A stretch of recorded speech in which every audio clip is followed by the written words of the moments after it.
ഏറ്റവും സന്തോഷകരമാക്കാൻ അടിസ്ഥാനപരമായി ഉണ്ടാകേണ്ട നമ്മുടെ പെരുമാറ്റം നന്നാക്കുക എന്ന ഒരു കാര്യത്തിന് നമ്മൾ എന്ത് ചെയ്യുന്നു എന്ന് ചോദിച്ചാൽ തൽക്കാലം ഇങ്ങനെ അതിപ്പോ ഇങ്ങനെ തലയുറയിലാവും മറുപടി. അപ്പം സാധാരണ ഒരു ചൊല്ലുണ്ട് മലയാളത്തിൽ, പെരുമാറ്റം പേര് മാറ്റും. പെരുമാറ്റം പേര് മാറ്റും. നിങ്ങൾ പത്രത്തിൽ വായിക്കാറുണ്ട് ഒരു ക്രിമിനലിന്റെ, ഇപ്പൊ ജയിലിൽ കഴിയുന്ന ക്രിമിനലിന്റെ പേര് സാജു എന്നാണ് പേര്. പത്രത്തിൽ തന്നെ പേര് വരും അങ്ങനെയാണ്, മൃഗം സാജു റിമാൻഡിൽ, മൃഗം സാജു ജാമ്യമില്ല, ഇങ്ങനെ മൃഗം സാജു. ഇയാളെ അച്ഛനമ്മയും വിളിച്ച പേര് ഇയാളെ മൃഗം സാജു എന്നല്ല, വെറും സാജു എന്നാണ്. പക്ഷെ അയാളെ പെരുമാറ്റം കൊണ്ട് അയാള് മൃഗം സാജു എന്ന പേരിലെത്തി. ആട് ആന്റണി നമുക്കറിയാം അല്ലെ, കടുവ പ്രകാശൻ നമുക്കറിയാം. എന്താ കാരണം? പെരുമാറ്റം കൊണ്ട് പേര് മാറിപ്പോയതാണ്. മഹാത്മാ അല്ലെ, മോഹൻദാസ് കരംചന്ദ് ഗാന്ധിയാണ് നമ്മൾ മഹാത്മാ എന്നാ വിളിക്കുക അല്ലെ. എന്താ കാരണം? പെരുമാറ്റം കൊണ്ട് പേര് മാറിയതാണ്. അപ്പോ ഈ പെരുമാറ്റം കൊണ്ട് നമ്മളെ പേര് പോസിറ്റീവായി മാറണോ, നല്ല നിലയിലേക്ക് മാറണോ, മോശമായി മാറണോ എന്ന് ആലോചിക്കാനും നമ്മളെ പെരുമാറ്റം മെച്ചപ്പെടുത്താനും നമ്മൾ വല്ലതും ചെയ്യാറുണ്ടോ? അല്ല ഈ തത്തയെ വാങ്ങിയ ആളെ പോലെ കൂടും കോണിയും കണ്ണാടിയൊക്കെ വാങ്ങിയിട്ട് തത്തക്ക് ഭക്ഷണം വാങ്ങാൻ മറന്നുപോയതുപോലെ നമ്മളും അത്ര അബദ്ധത്തിൽ പെട്ടുപോകുന്നുണ്ടോ എന്ന് നമ്മൾ ഇടയ്ക്കിടെ പരിശോധിക്കണം. സൈക്കോളജി പഠിക്കുന്നത് കുറച്ചായിട്ടും പരിശോധിക്കണം. അപ്പൊ അതുകൊണ്ട് നമുക്ക് ഇന്നലെ പറഞ്ഞതിന്റെ ബാക്കിയിലേക്ക് പോവാം. ഈ കഥ നിങ്ങൾ ഓർമ്മയിൽ ഉണ്ടാവണം, നമ്മൾ ഇടയ്ക്കിടെ പരിശോധിച്ചു കൊണ്ടിരിക്കണം. അപ്പൊ നമ്മൾ ഇന്നലെ പറഞ്ഞത്, ഇന്നലെ നമ്മൾ ചെറിയ ഡൗട്ട് ചോദിച്ചിരുന്നു. നമ്മൾ പറഞ്ഞ ജോഹാരി വിൻഡോവും ടിയയും അത് എറിക് ബേൺ തന്നെ സ്വന്തം തിയറിയാണോ അല്ല അയാൾ കടമെടുത്താണെന്നുള്ളത് ഞാൻ എന്റെ സാറിനോട് ചോദിച്ചിരുന്നു. സാർ പറഞ്ഞ മറുപടി, സൈക്കോളജിയിൽ എറിക് ബേൺ പഠിപ്പിച്ചിട്ടുള്ളത് അനാലിസിസ് ഓഫ് സെൽഫ് അവയർനെസ് എന്ന ആ ആശയമാണ്. അപ്പൊ ആ ആശയം ആളുകളെ പഠിപ്പിക്കാൻ ഏറ്റവും നല്ലൊരു ടൂള് എന്ന നിലയിൽ ഈ ഞാൻ പറഞ്ഞ ജോസഫ് ലെഫ്റ്റിന്റെയും ഹാരിങ്ടൺ ഇൻഹാമിന്റെയും ജോഹാരി വിൻഡോ എന്ന ആ ടൂള് പിന്നെ സൈക്കോളജി പഠിപ്പിച്ച ആളുകൾ പിന്നെ അവർ കടമെടുത്താണ്. എറിക് ബേൺ നേരിട്ടെടുത്ത് ചേർത്തതല്ല. എറിക് ബേണിന്റെ അനാലിസിസ് ഓഫ് സെൽഫ് അവയർനെസ് പഠിപ്പിക്കാൻ വേണ്ടിയുള്ള ഒരു നല്ല ടൂൾ എന്ന നിലക്ക് പിന്നെ ഈ ടിഎക്ക് പ്രചാരം നൽകിയ ആളുകൾ പിന്നീട് എടുത്ത് ഉപയോഗിച്ചതാണെന്നാണ് എനിക്ക് കിട്ടിയ മറുപടി. ഇതുമായി ബന്ധപ്പെട്ട് കൂടുതൽ എന്തെങ്കിലും വിവരങ്ങൾ നിങ്ങൾക്ക് കിട്ടുകയാണെങ്കിൽ ആ വിവരം എന്നോട് കൂടി ഷെയർ ചെയ്യുക. പേഴ്സണലായി ഷെയർ ചെയ്യാൻ പ്രയാസം ഉണ്ടെങ്കിൽ നിങ്ങൾക്ക് നിങ്ങളുടെ ഗ്രൂപ്പിൽ ഷെയർ ചെയ്താൽ അത് സിറാജ് സാറിലൂടെ എനിക്ക് കിട്ടുമായിരിക്കും. അപ്പം നിങ്ങളത് ഷെയർ ചെയ്യുമെന്ന് വിചാരിക്കുക. അപ്പോൾ നമുക്ക് നമ്മൾ ഇന്നലെ പറഞ്ഞ ഒരു സമ്മറി വേണം തോന്നുന്നു. നമ്മൾ ഇന്നലെ പറഞ്ഞത് പിന്നെ ടിഎയുടെ 2 ബേസിക് പ്രിൻസിപ്പിൾസ് പറഞ്ഞു, പിന്നെ അനാലിസിസ് ഓഫ് സെൽഫ് അവയർനെസ് പറഞ്ഞു, അനാലിസിസ് ഓഫ് ലൈഫ് പൊസിഷൻസ് പറഞ്ഞു. നമ്മൾ അനാലിസിസ് ഓഫ് ഈഗോ സ്റ്റേറ്റ് തുടങ്ങി. അതിൽ ഫസ്റ്റിലത്തെ പേരന്റ് ഈഗോ സ്റ്റേറ്റ് നമ്മൾ പറഞ്ഞിട്ടുണ്ട്. ക്രിട്ടിക്കൽ പേരന്റും നർച്ചറിങ് പേരന്റും നന്നായി പഠിച്ചിട്ടുണ്ട്. നിങ്ങൾ ഇന്നലെ വീട്ടിൽ പോയതിന് ശേഷം ഉറങ്ങാൻ കിടക്കുന്ന സമയത്ത് നിങ്ങൾ ഇതിൽ എവിടെ പെടുന്നു നിങ്ങൾ ആലോചിച്ചിട്ടുണ്ടാകും എന്നും ഞാൻ കരുതുന്നു. ചിലപ്പോഴെങ്കിലും നമ്മൾ ക്രിട്ടിക്കലും അതിനേക്കാളും വലിയ മഹാക്രിട്ടിക്കലും ആയി പോകാറുണ്ടോ എന്ന് നമ്മൾ ആലോചിച്ചിട്ടുണ്ടാവും എന്ന് ഞാൻ വിചാരിക്കുന്നു. ജീവിതത്തിൽ എപ്പോഴെങ്കിലും ഒരിക്കൽ നർച്ചറിങ് എന്ന മോഡിൽ നമ്മൾ എത്തിയിട്ടുണ്ടോ നിങ്ങൾ ആലോചിച്ചിട്ടുണ്ടാകുമെന്ന് ഞാൻ വിചാരിക്കുന്നു. കാരണം ഞാൻ ആദ്യം പറഞ്ഞിട്ടുണ്ട്, മാറാൻ തയ്യാറാവണം ജീവിതത്തിൽ വിജയിക്കാൻ. മാറാൻ തയ്യാറല്ലാത്ത ഒരാളെയും പഠിച്ചവനായി മാറ്റൂല. അപ്പൊ നിങ്ങൾ ആലോചിച്ചിട്ടുണ്ടാവും എന്ന് ഞാൻ വിചാരിക്കുന്നു. അങ്ങനെ ഒരു നല്ല ആലോചന നമുക്കെല്ലാം പഠിച്ച തമ്പുരാൻ തരട്ടെ എന്ന് പ്രാർത്ഥിക്കുന്നു. രണ്ടാമത്തെ ego state adult ego state ആണ്. അഡൽട്ട് ഈഗോ സ്റ്റേറ്റ്, അഡൽട്ട് എന്ന് പറഞ്ഞാൽ പ്രായപൂർത്തിയെത്തിയ ആ അഡൽട്ട് അല്ല, പക്വഭാവം എന്ന് മലയാളം പറയുന്ന ആ സാധനം, പക്വഭാവം. അത് വിശദീകരിച്ച് പറയേണ്ടതില്ല. ഏതൊരു വിഷയം വന്നാലും ഏത് പ്രശ്നം വന്നാലും അതിന്റെ വരും വരായികളെ കുറിച്ച് ആലോചിച്ച്, കാരണങ്ങളെ പറ്റി ആലോചിച്ച്, പരിഹാരങ്ങളെ പറ്റി ആലോചിച്ച്, ആരോട് എപ്പോൾ എങ്ങനെ പെരുമാറണമെന്ന്, എങ്ങനെ പറയണമെന്ന്, എന്ത് തീരുമാനമെടുക്കണമെന്ന് വളരെ പക്വമായി ആലോചിച്ച് ഇടപെടുകയും തീരുമാനം പറയുകയും ചെയ്യുക എന്നൊരു പെരുമാറ്റ രീതിക്കാണ് അഡൽട്ട് ഈഗോ എന്നുകൊണ്ട് നമ്മൾ ഉദ്ദേശിക്കുന്നത്. ഇത് നമ്മൾ ഒരുപാട് പ്രയാസങ്ങളിൽ നിന്ന് രക്ഷപ്പെടുത്തുക മാത്രമല്ല, ആളുകളുമായി നല്ല വ്യക്തിബന്ധം ഉണ്ടാക്കും. പലപ്പോഴും നമുക്ക് പറ്റിപ്പോകുന്ന ഒരു അബദ്ധം എന്ന് പറയുന്നത്, ചില കാര്യങ്ങൾ നമ്മൾ എടുത്തു ചാടി പ്രതികരിക്കും. അപ്പൊ ആ നേരത്ത് ഞാൻ അങ്ങനെ പറഞ്ഞില്ലെങ്കിൽ ഞാൻ ചെറുതായി പോവോ, ഞാൻ തോറ്റുപോകുമെന്നുള്ള ബേജാറോട് എടുത്തു ചാടി പ്രതികരിക്കും. നമ്മളെന്നെ ജീവിതത്തിൽ പലപ്പോഴും ഉണ്ടാവും, നമ്മൾ ആളുകളൊക്കെ വളരെ പൊട്ടിത്തെറിച്ച് പെരുമാറിയിട്ട് അങ്ങനെ വേണ്ടായിരുന്നു, ഞാൻ കുറച്ച് റഫായി പോയി പെരുമാറിയിട്ടുണ്ട്, അല്ലെങ്കിൽ ഞാൻ അത്ര പറയണ്ടായിരുന്നു, അല്ലെങ്കിൽ ഞാൻ അങ്ങനെ ചെയ്യണ്ടായിരുന്നു എന്ന് പിന്നെ ഖേദിക്കേണ്ടി വന്ന അവസരങ്ങൾ, അനുഭവങ്ങൾ നമ്മുടെ ജീവിതത്തിൽ അപൂർവമായിട്ടെങ്കിലും ഉണ്ടായിട്ടുണ്ടാവും. അതുകൊണ്ടാണ് പണ്ഡിതന്മാരൊക്കെ പറഞ്ഞു വന്നത്, ഞാൻ പറഞ്ഞ കാര്യങ്ങളെ ഓർത്ത് എനിക്ക് പലപ്പോഴും സങ്കടപ്പെടേണ്ടി വന്നിട്ടുണ്ട്, എന്നാൽ ഞാൻ മൗനമായി ഇരുന്ന ഒരു സമയത്തെ കുറിച്ച് എനിക്ക് ഒരിക്കലും സങ്കടപ്പെടേണ്ടി വന്നിട്ടേ ഇല്ല എന്ന് പറയാൻ കാരണം അങ്ങനെയാണ്. നമ്മൾ പലപ്പോഴും അതിവൈകാരികമായി പ്രതികരിച്ചു പോകാൻ. നമ്മൾ എപ്പോഴും ഓർമ്മിക്കേണ്ടത്, പല ചോദ്യങ്ങൾക്കും നമ്മൾ ഉത്തരം പറയേണ്ടത് തന്നെ ഇല്ല എന്നതാണ്. ചില ചോദ്യങ്ങളുടെ ഉത്തരം സമ്പൂർണ്ണ മൗനമാവാം. വാക്കുകളെക്കാളും മേലെ വാചാലമാകുന്ന, അതിനേക്കാളും അർത്ഥം കിട്ടുന്ന ഒരു മൗനം പലപ്പോഴും പല പ്രശ്നങ്ങളെയും വളരെ ഗുരുതരമാക്കാതിരിക്കാനും ഒരുപക്ഷെ തീരെ പരിഹരിക്കാനും ഒക്കെ കഴിയുന്ന നിലയിലേക്ക് നമ്മളെ മൗനം കാരണമാവും. അതുപോലെ ചില കാര്യങ്ങൾക്കുള്ള പ്രതികരണം അല്പസമയം കഴിഞ്ഞോ, അല്പ മണിക്കൂറുകൾ കഴിഞ്ഞോ, അല്പ ദിവസങ്ങൾ കഴിഞ്ഞോ തന്നെ മതിയാവും. ചിലതിന് തീരെ പ്രതികരണം വേണ്ടതന്നെ വരും. ഇപ്പൊ നമ്മൾ ഓർത്തൊക്കെ മതി, നമ്മൾ പലപ്പോഴും വൈകാരികമായി, ഇപ്പൊ കണ്ണൂർ ഭാഗത്തൊക്കെ നിങ്ങൾക്കറിയാം, രാഷ്ട്രീയമായി വല്ലാത്ത സംഘർഷമുള്ള ഏരിയയാണ്. അപ്പോൾ അവിടെ ഞാനിപ്പോ ഇങ്ങനെ ഇലക്ഷൻ സമയമാണല്ലോ, കടയിലേക്ക് കയറി ചെല്ലുമ്പോൾ എന്റെ നാട്ടിലെ കടയിൽ ഇങ്ങനെ കുറെ ആളുകൾ തമ്മിൽ ഇങ്ങനെ രൂക്ഷമായി വാഗ്വാദം, സ്വർണ്ണക്കള്ളക്കടത്ത്, അതുപോലെ മറ്റേ സ്വപ്ന സുരേഷ്, മറ്റേ ശിവശങ്കർ, അങ്ങനെ എന്തെല്ലോ പറഞ്ഞിങ്ങനെ ഭയങ്കരമായി പറയുമ്പോൾ അത് എന്റെ പാർട്ടിക്കെതിരെയാണ് പറയുന്നത്. ആര് പറഞ്ഞു അങ്ങനെ? നിങ്ങൾ പറഞ്ഞ കാലത്ത് സോറാർ ഉണ്ടായിട്ടില്ലേ, സരിത ഉണ്ടായിട്ടില്ലേ എന്ന് പറഞ്ഞിട്ട് ഞാൻ തുടങ്ങി. അങ്ങനെ നമ്മൾ രൂക്ഷമായ വാഗ്വാദമായി, പലപ്പോഴും തെറ്റിപ്പോയി, തല്ലുണ്ടായി. ഇങ്ങനെ ശരിക്കും പറഞ്ഞാൽ ഇതൊന്നും എന്റെ ദൈനംദിന ജീവിതത്തെ ഒരു നിലക്കും ബാധിക്കാത്ത വിഷയങ്ങളാണ്. അതിൽ ഞാനതിലൊരു കക്ഷിയാണെങ്കിൽ പോലും അതിൽ മറുപടി പറയേണ്ടതൊന്നും ഇല്ല. ഇനി ഉണ്ടെങ്കിൽ പോലും അത് ഈ ഭാഷയിലാവേണ്ടതില്ല എന്ന് ആലോചിക്കാൻ നേരമില്ലാതെ പെട്ടെന്നുണ്ടാകുന്ന അതിവൈകാരികതയിൽ നമ്മൾ വല്ലാതെ പ്രതികരിച്ചു പോവാണ്. പലപ്പോഴും കേരള ഇന്ന് നമ്മൾ ഈ കൗൺസിലർമാരാകുന്ന നമ്മൾ പലപ്പോഴും ഓർത്തു വെക്കേണ്ട പ്രധാനപ്പെട്ട ഒരു കാര്യമാണ്. നമ്മുടെ മുമ്പിലെടുത്ത കക്ഷികളായാലും നമ്മുടെ മുമ്പിലെടുത്ത കുട്ടികളെ ആയാലും നമ്മൾ പഠിപ്പിക്കേണ്ടത് ഈ അതിവൈകാരികത എന്നത് മാറി നമ്മൾ പക്വഭാവത്തിലേക്ക് മാറാൻ നമ്മൾ വിശുദ്ധ ഖുർആനിൽ പറയുന്നുണ്ട് ഇങ്ങനെ, കദാലിക ജഅൽനാകും ഉമ്മത്തൻ വസത്തൻ, നിങ്ങൾ ഒരു മിതവാദ സ്വഭാവമുള്ള ആളുകളായിട്ടാണ് പടത്തോൺ സൃഷ്ടിച്ചിരിക്കുന്നത്.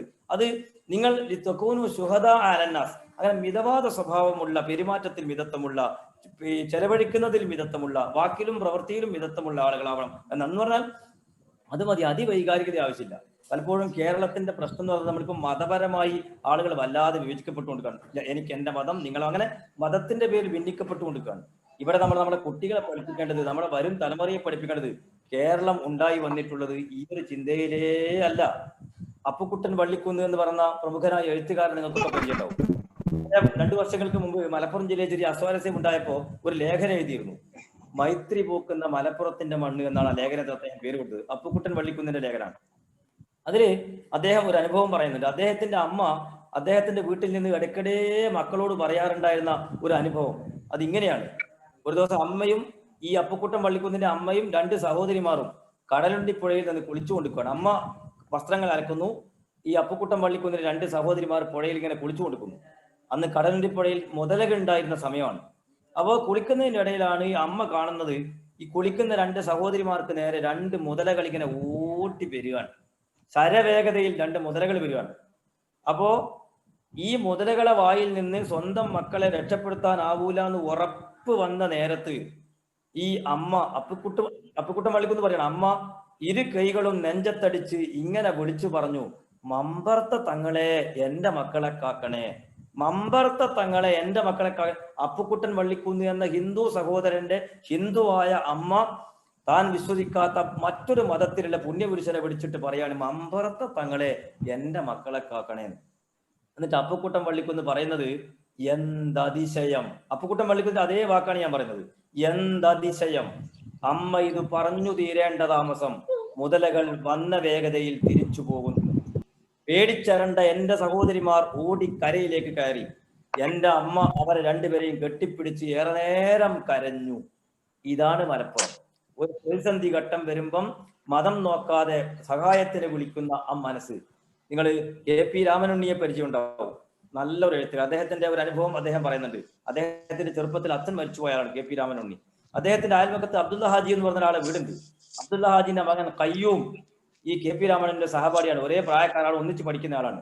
അപ്പോ ഈ കെ.പി. അബ്ദുള്ള ഹാജി എന്ന് പറഞ്ഞ ആളുടെ മകൻ കയ്യൂമും കെ.പി. രാമനുണ്ണിയും ചെറിയ പ്രായത്തിൽ അബ്ദുള്ള ഹാജിന്റെ വീട്ടിൽ നിന്ന് ചെസ് കളിക്കും. ചെസ് കളിക്കുമ്പോൾ അബ്ദുള്ള ഹാജിന്റെ മറ്റൊരു മോൻ കയ്യൂമിന്റെ ജ്യേഷ്ഠൻ വന്നിട്ട് ഈ കയ്യൂമിന് അനുകൂലമായി കളി പറഞ്ഞു കൊടുക്കും.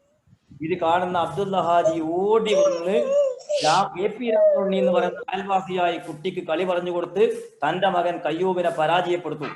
സ്വന്തം മകനെ പരാജയപ്പെടുത്തി അയൽപക്കത്തുള്ള കെ.പി. രാമനുണ്ണിയെ വിജയിപ്പിക്കുകയാണ്. അപ്പൊ ഒരു ദിവസം രാമനുണ്ണി അബ്ദുള്ള ഹാജിയോട് ചോദിച്ചു, അബ്ദുള്ള ഹാജി, നിങ്ങൾ എന്തിനാണ് എനിക്ക് കളി പറഞ്ഞെന്ന് സ്വന്തം മകനെ പരാജയപ്പെടുത്തുന്നത്? അപ്പോ അബ്ദുള്ള ഹാജി പറഞ്ഞ മറുപടി, നീ പിതാവ് മരിച്ചുപോയ ഒരാൾ, അനാഥനാണ്. ഒരു സെക്കൻഡ് ബാങ്ക് കൊടുക്കുന്നത്.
ഈ സൈഡ് നോക്കാം.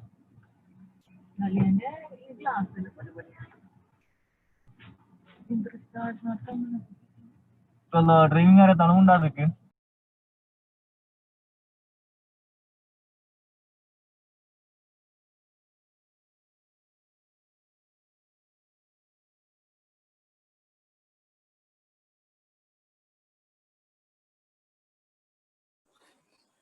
അപ്പോ ഈ കയ്യൂം എന്ന് പറയുന്ന സ്വന്തം മകനെ പരാജയപ്പെട്ടാണ് അബ്ദുള്ള ഹാജി. അപ്പൊ രാമനോട് പറഞ്ഞത്, നീ പിതാവില്ലാത്ത അനാഥനായ മോനാണ്.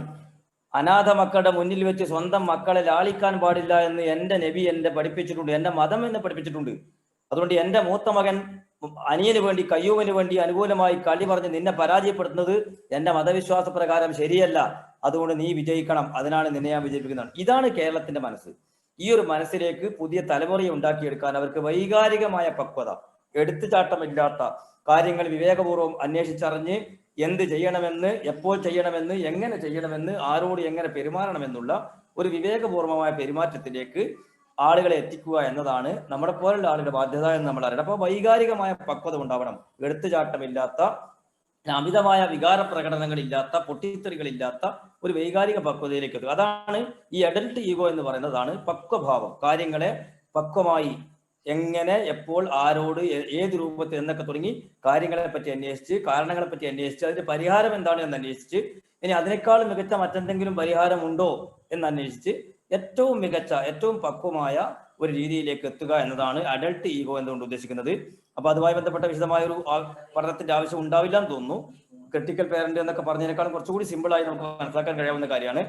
അപ്പൊ അതുകൊണ്ട് രണ്ടാമത്തെ ഭാവം, ഈ ഭാവമാണ് അഡൽട്ട് ഈഗോ സ്റ്റേറ്റ്. അപ്പോൾ നമ്മൾ ഈഗോ സ്റ്റേറ്റിലെ ഒന്നാമത്തെ ഭാവം പാരന്റ് ഈഗോ സ്റ്റേറ്റ്, രണ്ടാമത്തെ അഡൽട്ട് ഈഗോ സ്റ്റേറ്റ് കംപ്ലീറ്റ് ആയി. മൂന്നാമത്തത് ചൈൽഡ് ഈഗോ സ്റ്റേറ്റ് ആണ്. ഞാൻ പറഞ്ഞിരുന്നു വിനയഭാവം അല്ലെങ്കിൽ ശിശുഭാവം എന്നർത്ഥം പറയാവുന്ന child ego state. Child ego state 3 തരത്തിലുണ്ട്. ഒന്ന് ഫ്രീ ചൈൽഡ് അല്ലെങ്കിൽ നാച്ചുറൽ ചൈൽഡ്. ഒന്നതാണ് ഫ്രീ ചൈൽഡ് അല്ലെങ്കിൽ നാച്ചുറൽ ചൈൽഡ്. ഫ്രീ ചൈൽഡ് അല്ലെങ്കിൽ നാച്ചുറൽ ചൈൽഡ്. അതിന് മലയാളത്തിൽ വേണമെങ്കിൽ പ്രകൃതിദത്ത ശിശുഭാവം, അതുപോലെ സ്വതന്ത്ര ശിശുഭാവം എന്നെല്ലാം അർത്ഥം പറയാം. പ്രകൃതിദത്ത ശിശുഭാവം അല്ലെങ്കിൽ സ്വതന്ത്ര ശിശുഭാവം, ഫ്രീ ചൈൽഡ് അല്ലെങ്കിൽ നാച്ചുറൽ ചൈൽഡ്. ചൈൽഡ് ഈഗോ സ്റ്റേറ്റിന്റെ രണ്ടാമത്തെ ഒന്ന് അഡാപ്റ്റഡ് ചൈൽഡ് ആണ്. അഡാപ്റ്റഡ് ചൈൽഡ്, മലയാളത്തിൽ അതിന് നമുക്ക് മെരുക്കിയ ശിശുഭാവം എന്ന് വേണമെങ്കിൽ പറയാം. മെരുക്കിയ ശിശുഭാവം, അഡാപ്റ്റഡ്, ADAPTED, അഡാപ്റ്റഡ് ചൈൽഡ്. മൂന്നാമത്തെ ഭാവം ലിറ്റിൽ പ്രൊഫസർ ആണ്. ലിറ്റിൽ പ്രൊഫസർ, മലയാളത്തിൽ അതിനെ സൂത്രശാലി എന്ന് വേണമെങ്കിൽ പറയാം. ലിറ്റിൽ പ്രൊഫസർ, സൂത്രശാലി എന്ന് പറയാം. അപ്പോൾ ചൈൽഡ് ഈഗോ സ്റ്റേറ്റ് 3 തരത്തിലാണ്. ഒന്ന് ഫ്രീ ചൈൽഡ് അല്ലെങ്കിൽ നാച്ചുറൽ ചൈൽഡ്, രണ്ടാമത്തത് അഡാപ്റ്റഡ് ചൈൽഡ്, മൂന്നാമത്തത് ലിറ്റിൽ പ്രൊഫസർ. ഫ്രീ ചൈൽഡ് എന്ന് പറയുന്നത് നമ്മുടെ ആ സ്വതന്ത്ര ശിശുഭാവം, നാച്ചുറൽ, പ്രകൃതിദത്തമായ എന്നാൽ ചെറിയ മക്കളുടെ നിഷ്കളങ്കമായ ഭാവം. തമാശ വരുമ്പോൾ ആസ്വദിച്ച് ചിരിക്കുന്ന, സങ്കടങ്ങൾ വരുമ്പോൾ കരയുന്ന, അങ്ങനെ അവർക്ക് എന്താണോ ആ നേരത്തുണ്ടാകുന്ന നാച്ചുറലായ ഭാവം അത് സ്വതന്ത്രമായി പ്രകടിപ്പിക്കുന്ന ശിശുഭാവമാണ് ഫ്രീ ചൈൽഡ് അല്ലെങ്കിൽ നാച്ചുറൽ ചൈൽഡ് എന്ന് പറയുന്നത്. ചെറിയ മക്കൾ നമുക്കറിയാം, മരിച്ച വീട്ടിൽ അവർ കരയും, കല്യാണ വീട്ടിൽ നിന്ന് അവർ ചിരിക്കും, കല്യാണ വീട്ടിൽ നിന്ന് അവർ കരയും, മരിച്ച വീട്ടിൽ നിന്ന് ചിരിക്കും. ഒരുപക്ഷെ നമ്മൾ ഒരു വഴിക്കൊക്കെ ടൗണിലേക്ക് എത്തുമ്പോൾ ബസ് സ്റ്റാൻഡിലെത്തി കടയിൽ നിന്ന് അവർക്ക് ഇഷ്ടപ്പെട്ട സാധനം കണ്ടാൽ അതിനു വേണ്ടി നിലത്ത് വീണൊക്കെ അവർ കരയും. അത് അവർക്ക് പ്രകൃതിദത്തമായ, അവർക്ക് അതിന്റെ ഗുണദോഷങ്ങളോ വരും വരായികളോ അറിയില്ല, അവർക്ക് അതാണ് ആ നേരത്തെ അത് ചെയ്യും. ഇതേ ഭാവം മുതിർന്ന നമ്മളിലും പലപ്പോഴും ഉണ്ടാവും. ഇപ്പൊ അത് ഏറ്റവും നല്ലൊരു ഉദാഹരണമാണ് ഈ ചില കളിയൊക്കെ കാണാൻ പോയാൽ നിങ്ങൾ ശ്രദ്ധിച്ചിട്ടുണ്ടാവും. വോളിബോൾ കാണാൻ പോയാൽ, ഫുട്ബോൾ കാണാൻ പോയാൽ, ക്രിക്കറ്റ് കാണാൻ പോയാലൊക്കെ കളി കണ്ട് പുറത്തു നിൽക്കുന്ന ഞാൻ പുറത്തുനിന്ന് ഭയങ്കര കളിയായിരിക്കും. അങ്ങോട്ട് ഓടി ഇങ്ങോട്ട് പാസ്വനിക്ക് കൊടുക്ക്, ഇവിടെ കൊടുക്ക്, അവിടെ കൊടുക്ക്, തുള്ളി അടിയടാ എന്നെല്ലാം പറഞ്ഞിട്ട് ഭയങ്കരമായിട്ട് പറഞ്ഞ് ഈ അതുപോലെ ആക്ഷൻ ഉണ്ടാവില്ല. മാത്രമല്ല ചിലപ്പോൾ എന്തെങ്കിലും ഫോൾ വന്നാൽ ഇന്നോട് അന്നേരം ഞാൻ പറഞ്ഞേ പാസ് മറ്റവനിക്ക് കൊടുത്താൽ മതി, നീ അവിടെ പ്ലേസ് ഇട്ടാൽ മതി എന്ന് പറഞ്ഞിട്ട് അല്ലെങ്കിൽ ഒരു സർവീസ് ഫോളായിപ്പോയാൽ സർവീസ് വരെ ചെയ്യാറിയാത്ത നീ എന്തിനാ കളിക്കുന്നെല്ലാം പറഞ്ഞിട്ട് കളിക്കാരനേക്കാളും ആവേശത്തോടെ പുറത്തിങ്ങനെ തുള്ളുന്ന ഏരിയകളെ കാണാം. കാരണം അവരെ ഉള്ളിൽ ഉറങ്ങിക്കിടക്കുന്ന ആ ഫ്രീ ചൈൽഡ് ഭാവം അറിയാതെ പുറത്തു വരികയാണ്. അതുപോലെ ചില ആളുകളെ കാണാം, നല്ലൊരു നൂറുകണക്കിന് ആൾക്കാർ തിങ്ങി നിറഞ്ഞ സാസിൽ ഒരു എക്സിക്യൂട്ടീവ് സ്റ്റൈലിൽ ഇരിക്കുകയാണ്. പക്ഷെ വികാരപരമായ ഒരു പ്രസംഗം കേട്ടുകൊണ്ടിരിക്കുമ്പോൾ അറിയാതെ കണ്ണെന്നിങ്ങനെ വെള്ളം വരുവാണ്. ആളുകൾക്ക് ഇത് കണ്ടുകൊണ്ടിരിക്കുന്നു എന്നത് പോലും മറന്നുകൊണ്ട് കണ്ണെന്നിങ്ങനെ ധാരധാരയായി കണ്ണീര്. കാരണം അവരുടെ മനസ്സിന്റെ ഉള്ളിൽ നേരത്തെ ഉറങ്ങിക്കിടക്കുന്ന ആ പ്രകൃതിദത്തമായ ശിശുഭാവം ആ സന്ദർഭത്തിൽ പുറത്തു വരികയാണ്. അപ്പൊ ഈ ഭാവമാണ് നാച്ചുറൽ ചൈൽഡ് എന്ന് പറയുന്നത് ഈ ഭാവം നമുക്കുണ്ടാവും. ഈ ഭാവം ഉണ്ടാകുമ്പോഴേ നമുക്കിപ്പോൾ ഈ മുതിർന്ന ഈ നേരത്തും ഒരുപാട് ടെൻഷനൊക്കെ ഉണ്ടായാലും വലിയ സന്തോഷമുള്ള തമാശ കേൾക്കുമ്പോൾ ചിരിക്കാൻ തോന്നുന്നത് ഈ ഭാവം നമ്മുടെ ഉള്ളിലുള്ളതുകൊണ്ടാണ്. ഇതില്ലെങ്കിൽ നമ്മളെപ്പോഴും ഇങ്ങനെ വട്ടി പോലെ മസ പിടിച്ചിരിക്കും, ചിരിക്കുകയില്ല, തമാശ പറയില്ല, ആരൊക്കെ തമാശ പറഞ്ഞോട്ട് ചിരിക്കുകയും ചെയ്യില്ല, അങ്ങനെ അങ്ങനെ ഇരിക്കും. അപ്പൊ ആ ഭാവം ഉള്ളിൽ ഉണ്ടാകുന്നതുകൊണ്ടാണ് ചില തമാശകളെല്ലാം കേട്ടാൽ നമ്മൾ പിന്നെയും ഓർത്തോർത്ത് ചിരിക്കും. ഒരു എനിക്ക് ഓർമ്മയുണ്ട്, എന്റെ മോൻ എന്നോട് വീട്ടിൽ നിന്ന് ഒരു കാര്യം പറഞ്ഞു, ഒരു തമാശ. എന്താ പറഞ്ഞാൽ ഒരാളിങ്ങനെ റോഡിലൂടെ നടന്നു പോവാണ്. പോകുന്ന നേരത്തെ റോഡിൽ എന്തോ ഒരു കറുത്ത സാധനം അയാൾ കണ്ടു. അപ്പൊ ആ സാധനം എന്താണെന്ന് അറിയാൻ വേണ്ടിയിട്ട് അയാൾ ആ റോഡിൽ നിന്ന് ഒരു കഷ്ണം പൊട്ടിച്ച് അത് വായിലിട്ട് നോക്കി. അപ്പൊ ചാണകാന്ന് ഇവിടെ തുപ്പി, ചാണകാന്ന് പൊട്ടിച്ച് വായിലിട്ട്, കൗടൻ. അപ്പോ തമാശ അതല്ല, ഇയാൾ പറഞ്ഞു പോലും പടച്ചോൻ കാത്തു കെട്ട ഞാനത് ചവിട്ടിപ്പോയിട്ടില്ലല്ലോ എന്ന്. ഇയാൾക്ക് ഇത് വായിട്ട് തിന്നതിലൊരു പ്രശ്നമില്ല, സംഗതി ചവിട്ടിപ്പോയിട്ടില്ല എന്നൊരു ആശ്വാസമാണ്. ഇത് ഞാൻ 2 ദിവസം കഴിഞ്ഞപ്പോഴും ഇതോർത്ത് തിരിച്ചു വരുന്നുണ്ട്. കാരണം അത് അങ്ങനത്തെ ചെറിയ മനുഷ്യന്മാരുണ്ട്. ഈ ചിരി ഇപ്പോ ഞാൻ പറഞ്ഞ ഈ കഥ പറഞ്ഞ സംഭവം പറഞ്ഞപ്പോൾ നിങ്ങൾക്ക് ചിരി വന്നത് നിങ്ങളെ ഉള്ളിൽ ആ ഭാവങ്ങളുണ്ടാണ്. അപ്പോൾ നമുക്ക് ചിരി വരാതെ ഇരിക്കാൻ തോന്നുന്നുണ്ടെങ്കിൽ ഒന്നുകിൽ ഞാൻ പറഞ്ഞ ആ സഹൃദയത്തിന്റെ കുറവുകൊണ്ടാണ്, അല്ലെങ്കിൽ നിങ്ങളിൽ ആ സഹൃദയത്തെ ഇല്ലാത്തതുകൊണ്ടാണ്. അപ്പൊ ചിരി വരുന്നത് നമ്മളെ ഉള്ളിൽ നമ്മൾ പോലും അറിയാതെ. അതുകൊണ്ടാണ് നല്ല ഉദ്യോഗസ്ഥനായ വലിയ സീനിയർ പോസ്റ്റിൽ ഇരിക്കുന്ന ആളുകൾ പോലും ചിലപ്പോൾ അടുത്ത ഓഫീസ് പോയി പറഞ്ഞ എന്തെങ്കിലും ഒരു തമാശ കേട്ട് നമ്മൾ ചിരിച്ചു പോകും. കാരണം ആ ഭാവം ഉള്ളിലുള്ളതുകൊണ്ടാണ്. അപ്പൊ അങ്ങനെ ഈ ഒരു ചിരിക്കുന്ന കരയുന്ന ഈ ഒരു പ്രകൃതിദത്ത ശിശുഭാവം നമ്മളൊക്കെ ഉള്ളിലുണ്ടാവും. പക്ഷെ ഒരു പ്രശ്നമുള്ളത്, ഒരാൾക്ക് ഇതന്നെ ഭാവം നോക്കുക, ഗൗരവപ്പെടേണ്ടത് ഗൗരവപ്പെടാനാവുന്നില്ല, ഗൗരവത്തെ സംസാരിക്കാനാവുന്നില്ല, അങ്ങനെ വന്നാ കഥ കഴിഞ്ഞു. അതും ഉണ്ടാവരുത്. അപ്പൊ അതുകൊണ്ട് തന്നെ ഈ ചെറിയ പ്രായത്തിൽ ഞാൻ പറഞ്ഞല്ലോ, ചെറിയ പ്രായത്തിൽ നാച്ചുറൽ ചൈൽഡ്, ചെറിയ കുട്ടികളെ പ്രായത്തിൽ നമ്മൾ എന്ത് ചെയ്യും, അങ്ങനെ വിടുകയല്ല ചെയ്യുക. ചെറിയ കുട്ടികളാണ് നമ്മൾ അവരെ മെരുക്കി ആ നാച്ചുറൽ ചൈൽഡ് എന്ന ഭാവത്തിന് മെരുക്കിയിട്ട് എന്ത് ചെയ്യും, നമ്മൾ അവരെ ഈ ഇനി വളർന്നു വരാൻ പോകുന്ന അഡൽട്ടിലേക്ക് എത്തിക്കാൻ വേണ്ടിയുള്ള ചെറിയ ചെറിയ ശ്രമങ്ങളൊക്കെ നമ്മൾ നടത്തും. ഉദാഹരണത്തിന് പല രീതിയിലാണത്. ഉദാഹരണത്തിന് നമ്മൾ എന്ത് ചെയ്യും, ഒരു കുട്ടി കല്യാണത്തിന് പോകുന്ന വഴിക്ക് റോഡൊന്ന് കരഞ്ഞു നോക്കുക, നമ്മൾ ആരും അറിയാതെ കുട്ടിന്റെ ഇവിടെ കിടന്ന് ഉള്ളി വേദനിപ്പിക്കും. അപ്പൊ ഈ നുള്ളൽ കിട്ടുമ്പോൾ കുട്ടിക്ക് അറിയും കരയുന്നതായിട്ടാണ്. അല്ലെങ്കിൽ നിന്നെ ഇനി ഒരു സ്ഥലത്തും ഞാൻ പോകുമ്പോൾ കൂട്ടൂല, നീ എന്നെ നാണം കെടുത്തി പിറ്റേത്തെ പ്രാവശ്യം എവിടെയും പോകുമ്പോൾ കുട്ടി കിട്ടാതെ പോകും. അപ്പൊ ഇങ്ങനെ നമ്മൾ ആ കുട്ടിയെ പെരുമാറ്റം മാറ്റാൻ മെരുക്കിയെടുക്കുകയാണ്.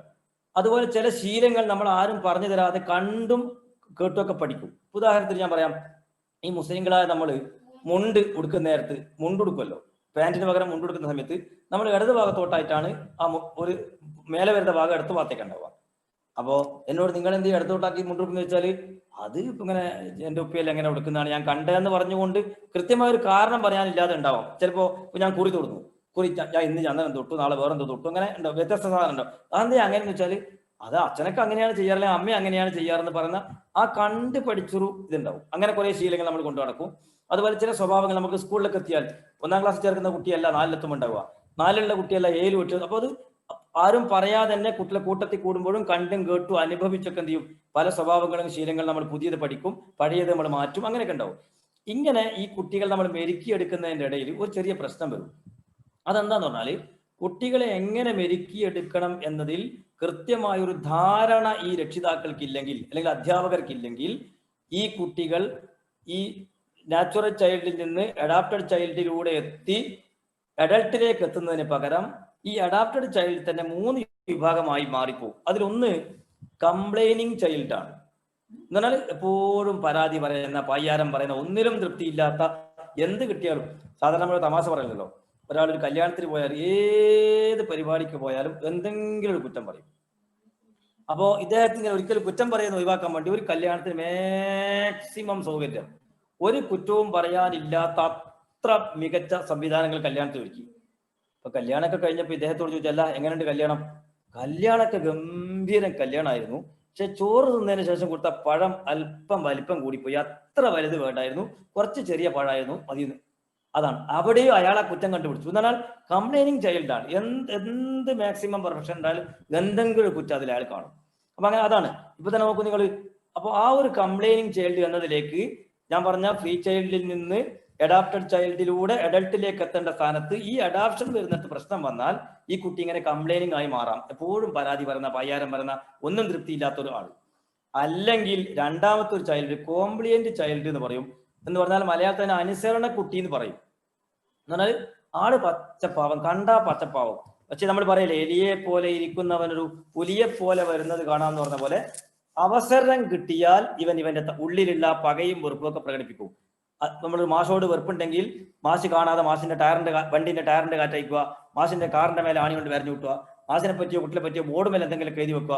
ഒരു മാഷെ ഒന്നിനോടൊന്ന് ഉപമിപ്പതാൽ അലങ്കാരം ഉപമയായിടും, ഇസ്മായിൽ മാഷെ വിളങ്ങുന്നു മോര് പോലെ ഭവൽ തലാന ബോർഡ് മേലുണ്ട്. അതാണ് സംഗതി വളരെ കാര്യമായിട്ടാണ്. ഒന്നിനോടൊന്ന് ഉപമിപ്പതാൽ അലങ്കാരം ഉപമയായിടും, ഇസ്മായിൽ മാഷെ വിളങ്ങുന്നു മോര് പോലെ ഭവൽ തല. എന്റെ മുടി നരച്ചതാണെന്ന് പറയാൻ വേണ്ടി ഈ കുട്ടി എഴുതാൻ. ആരാ എഴുതിയത്? ആരും ആളില്ല. മാഷ് ബോർഡ് മേൽ എഴുതാൻ വേണ്ടി അങ്ങ് തിരിഞ്ഞു നിൽക്കുമ്പോൾ ഒരു കൂക്കി. അപ്പൊ മാഷ് ആരാടാ കൂക്കിയെ? ആരുമില്ല. വീണ്ടും മാഷ് എഴുതാൻ പോകുമ്പോ വീണ്ടും ആളെ കാണൂല. ഇങ്ങനെ ചില പരാക്രമം ആരും അറിയാതെ കളിക്കുന്ന ആള്. ഒരു തമാശ ഉണ്ടായിരുന്നു. ഒരു ക്ലാസ്സിൽ ടീച്ചർ ഇങ്ങനെ ബോർഡ് മേൽ എഴുതി കൊടുക്കുമ്പോൾ ആരോ ഒരു കുട്ടി ക്ലാസ്സിൽ കടലാസ് കൊണ്ട് ഏറോ അമ്പില്ലേ, കടലാസ് കൊണ്ട് അമ്പാക്കാലോ, ആരോ ആക്കിയിട്ട് ഇങ്ങനെ എറിഞ്ഞു. അപ്പൊ ടീച്ചറെ മുടിക്കെട്ടി പോയി കുടുങ്ങിയത്. അപ്പൊ ടീച്ചർ തിരിഞ്ഞിട്ട് ആരാടാ ആരോ വിട്ടതെന്ന് വെച്ചു. അമ്പ് വിട്ടതാരാ? കുട്ടി പറഞ്ഞു ആരോ വിട്ടതാ സാറ്. ആരോ എന്ന് പറഞ്ഞാൽ ആളിന്റെ ആരോ ആണ്. ഇങ്ങനെ ഈ ആരോ ഉള്ള ടീമുണ്ടല്ലോ, അതാണ് ഈ കോംപ്ലിയന്റ് ചൈൽഡ്. സംഗതി ആരാന്ന് കണ്ടാ പച്ചപ്പാ. ഇത് അഥവാ പിടിക്കപ്പെട്ട ആര് ഈ ഇസ്മായില ഇത് ചെയ്തോ ക്ലാസ്സിൽ കണ്ടാ പച്ചപ്പാവാന്നല്ലോ, ഒരു പച്ച പൈനെ പോലത്തെ ആളാന്നല്ലോ എന്ന് പറയും. പക്ഷെ ആള് ഉള്ളിൽ ഈ പകയും വെറുപ്പും ഒക്കെ നിറച്ചു വെച്ച് അവസരം കിട്ടുമ്പോൾ പ്രകടിപ്പിക്കാൻ വേണ്ടി കാത്തു നിൽക്കുന്ന ആൾ. അതാണ് കോംപ്ലിയന്റ് ചൈൽഡ് എന്ന് പറയുന്നത്. എന്ന് പറഞ്ഞാൽ പുറത്ത് കാണാൻ പാവം, പക്ഷെ അവസരം കിട്ടിയാൽ ഇങ്ങനെ പലതും. ഞാൻ പറഞ്ഞല്ലോ, ടീച്ചറെ വണ്ടിന്റെ ടയറിന്റെ കാറ്റയച്ച് വെക്കും, മാഷിന്റെ കാർബിൽ ആണി കൊണ്ട് വരഞ്ഞു കൂട്ടി വെക്കും, ബോർഡ് ബിൽ എന്തെങ്കിലും എഴുതി വെക്കും. പക്ഷെ ആളെ കക്ഷികൾ ഒരിക്കലും കാണാൻ കിട്ടില്ല. പിടിച്ചാലാന്ന് മനസ്സിലാവുക ഇവനാണോ. അതാ ഞാൻ പറയാം, എലിയെ പോലെ ഇരിക്കുന്നവനൊരു പുലിയെ പോലെ വരുന്നത് കാണാം. ഇതാണ് ഈ കോംപ്ലിയന്റ് ചൈൽഡ്. ഒന്നാമത്തത് സ്ഥിരമായി പായരം പറഞ്ഞുകൊണ്ടേ നിൽക്കുന്ന ടീമാണ്. രണ്ടാമത്തെ അങ്ങനല്ല, കണ്ടാ പച്ചപ്പാവാണ്, പക്ഷെ ഉള്ളിൽ തക്കം കിട്ടിയാൽ പുറത്ത് ചാടാൻ കാത്തിക്കുന്ന ഒരു മൃഗം ഒളിച്ചിരിക്കുന്ന അതാണ്. മൂന്നാമത്തെ ഒരു ടീം റബല്യസ് ചൈൽഡ് ആണ്, വഴക്കാളി എന്ന് മലയാളം. നേർക്ക് നേരെ തർക്കുത്തരം പറയുക, ഒരു കാര്യം അനുസരിക്കാണ്ടിരിക്കുക. നമ്മുടെ കണ്ണൂർ മലയാളത്തിൽ പറഞ്ഞാൽ പൊട്ടിത്തെറിഞ്ഞെന്ന് പറയും. ഒരു കാര്യം അനുസരിക്കൂല. എന്താണ് പുസ്തകം എടുക്കാൻ? ഞാൻ എടുത്തിട്ടില്ല. എവിടെപ്പാടെ എന്റെ യൂണിഫോം? ഞാൻ എടുത്തിട്ടില്ല. അത് വളരെ കൂളായി അങ്ങനെ നേർക്ക് നേരെ ഏറ്റുമുട്ടൽ. ക്ലാസ്സിൽ കരുതി കൂട്ടി ബഹളം ഉണ്ടാക്കുക. അങ്ങനെ ക്ലാസ് എന്തൊക്കെ ചെയ്യാൻ പറ്റും അതൊക്കെ മാക്സിമം. ക്ലാസ് റൂമിലെ സ്വിച്ച് ബോർഡ് വെച്ച് പൊട്ടിക്കുക. ഇതെല്ലാം മുതിർന്ന നമ്മുടെ കൂട്ടത്തിലുണ്ടാവും. ജോലി സ്ഥലത്തെ മേലുദ്യോഗസ്ഥനോട് നമുക്ക് വെറുപ്പുണ്ടെങ്കിൽ മേലുദ്യോഗസ്ഥന്റെ ഫയലിൽ എന്തെങ്കിലും എഴുതി വെക്കുക. മേലുദ്യോഗസ്ഥന്റെ ഹാജർ പട്ടിക ഒപ്പ് ഇടുന്നിടത്ത് ഉദ്യോഗസ്ഥൻ ലേറ്റ് ആയാൽ ആരും അറിയാതെ ചുവന്ന പേന കൊണ്ട് ലീവ് മാർക്ക് ചെയ്യുക. ഇങ്ങനെ പലതും നമ്മളും ചെയ്തു വെക്കാറുണ്ട്. മേലുദ്യോഗസ്ഥരെ പറ്റി ഊമക്കത്തുകൾ അയക്കുക. ഇതെല്ലാം മുതിർന്ന നമ്മളിലുണ്ട്. കാരണം നമ്മളെ ഉള്ളിൽ ഒളിഞ്ഞു കിടക്കുന്ന കോംപ്ലിയന്റ് ചൈൽഡ് എന്ന ഭാവം പുറത്തു ചാടുകയാണ്. അവവാദം നമ്മൾ പലപ്പോഴും നാട്ടിൽ നല്ല മാന്യമായി ജീവിക്കുന്ന മനുഷ്യന്മാരെ പറ്റി അവവാദം പറഞ്ഞു വരുത്തുക, കല്യാണം മുടക്കുക. ഇതെല്ലാം ഉണ്ടാകുന്നത് നമ്മുടെ ഉള്ളിൽ ഒളിഞ്ഞു കിടക്കുന്ന കോംപ്ലിയന്റ് ചൈൽഡ് ഭാവമുള്ളതാണ്. എനിക്ക് ഹമീദ് സാറിനോട് വെറുപ്പുണ്ട്. അപ്പൊ സാറിന്റെ കമ്പനിയിലെ മാനേജറോട് സാറിനെ പറ്റി ഊമക്കത്തയക്കുക. ഹമീദ് സാർ നാട്ടിൽ മാസം തോറും ലക്ഷക്കണക്കിന് രൂപ അയക്കുന്നുണ്ട്, അവിടെ ബിൽഡിംഗ് ഉണ്ട്, ഇവിടെ ബിൽഡിംഗ് ഉണ്ട്, ഇതെല്ലാം നിങ്ങൾ ഓഫീസിൽ നിന്ന് വ്യാജമായ കണക്കുണ്ടാക്കി കൃത്യമായി ഉണ്ടാക്കിയ പണം കൊണ്ടാണെന്നെല്ലാം പറഞ്ഞിട്ട് വ്യാജ കത്തുകൾ അയക്കുക, ഇല്ലാതെ അവവാദങ്ങൾ പറഞ്ഞു വരുത്തുക, റൂമേഴ്സിന്റെ ഇടയിൽ എന്തോ ഇല്ലാണ്ടാക്കുക, മക്കളെ കല്യാണം മുടക്കുക. ഇതെല്ലാം നമ്മൾ പക്ഷെ കണ്ടാൽ ആള് പച്ചപ്പാവ, ഇയാളാണ് കല്യാണം മുടക്കിയെന്ന് അറിഞ്ഞ് പിടിച്ചാൽ ഇവനാകുന്നു ചെയ്യില്ല. അപ്പൊ ഇവൻ പച്ചപ്പാവൻ, ഇവൻ പൊട്ടയാകുന്നില്ല എന്ന് പറയും. പക്ഷെ ആള് ഇയാളാണ്. കാരണം എന്റെ ഉള്ളിൽ ഉറഞ്ഞു കിടക്കുന്ന കോംപ്ലിയന്റ് ചൈൽഡ് ഭാവം തക്കം കിട്ടുമ്പോൾ പുറത്തേക്ക് ചാടുവാണ്.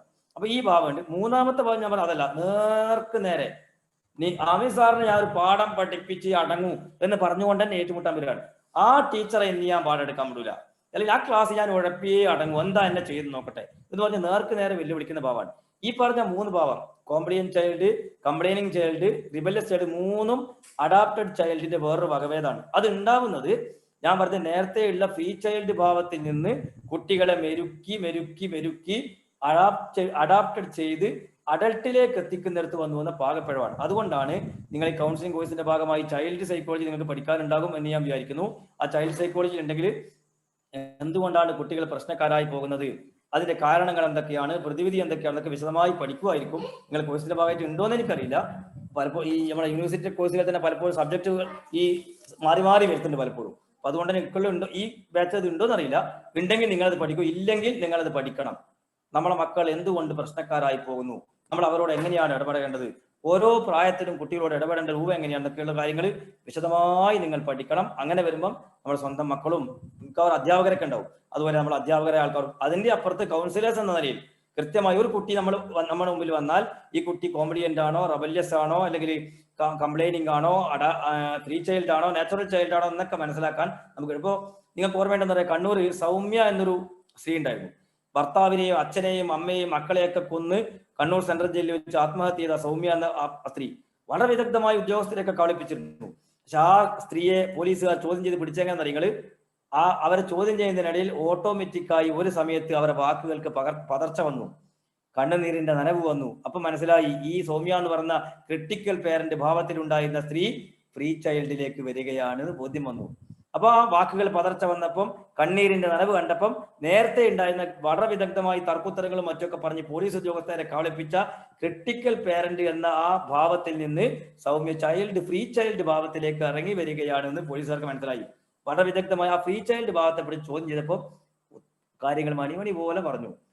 അപ്പൊ നമ്മുടെ മുമ്പിൽ വരുന്ന ഒരു കക്ഷി ഏത് ഭാവത്തിൽ നമ്മളോട് സംസാരിക്കുന്നു, ഒരു വഴക്കുമായി ബന്ധപ്പെട്ട കേസ് വന്നാൽ അതിലെ കക്ഷികൾ ഏത് ഭാവത്തിലാണ് പെരുമാറിയത് എന്നൊക്കെ അറിയാനും മറ്റേ ഭാവത്തിലേക്ക്, അഡൽട്ട് ഭാവത്തിലേക്ക് തിരിച്ചെത്തിക്കാനും അല്ലെങ്കിൽ നർച്ചറിങ് പേരന്റിലേക്ക് എത്തിക്കാനൊക്കെ നമുക്ക് കഴിയണം. അതിന് നമ്മൾ ഇതും പഠിക്കണം, ചൈൽഡ് സൈക്കോളജി പഠിക്കണം. അപ്പോൾ ചൈൽഡ് ഈഗോ സ്റ്റേറ്റിലെ ഫ്രീ ചൈൽഡ് അഥവാ നാച്ചുറൽ ചൈൽഡ് പറഞ്ഞു, അഡാപ്റ്റഡ് ചൈൽഡ് പറഞ്ഞു, അതിന്റെ 3 വകഭേദങ്ങൾ പറഞ്ഞു.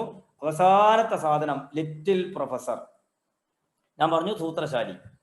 സൂത്രശാലി എന്ന് പറയുന്നത് നമ്മൾ ഒരു രാഷ്ട്രീയക്കാർക്ക് ഉദാഹരണമായിട്ട് പറയാം.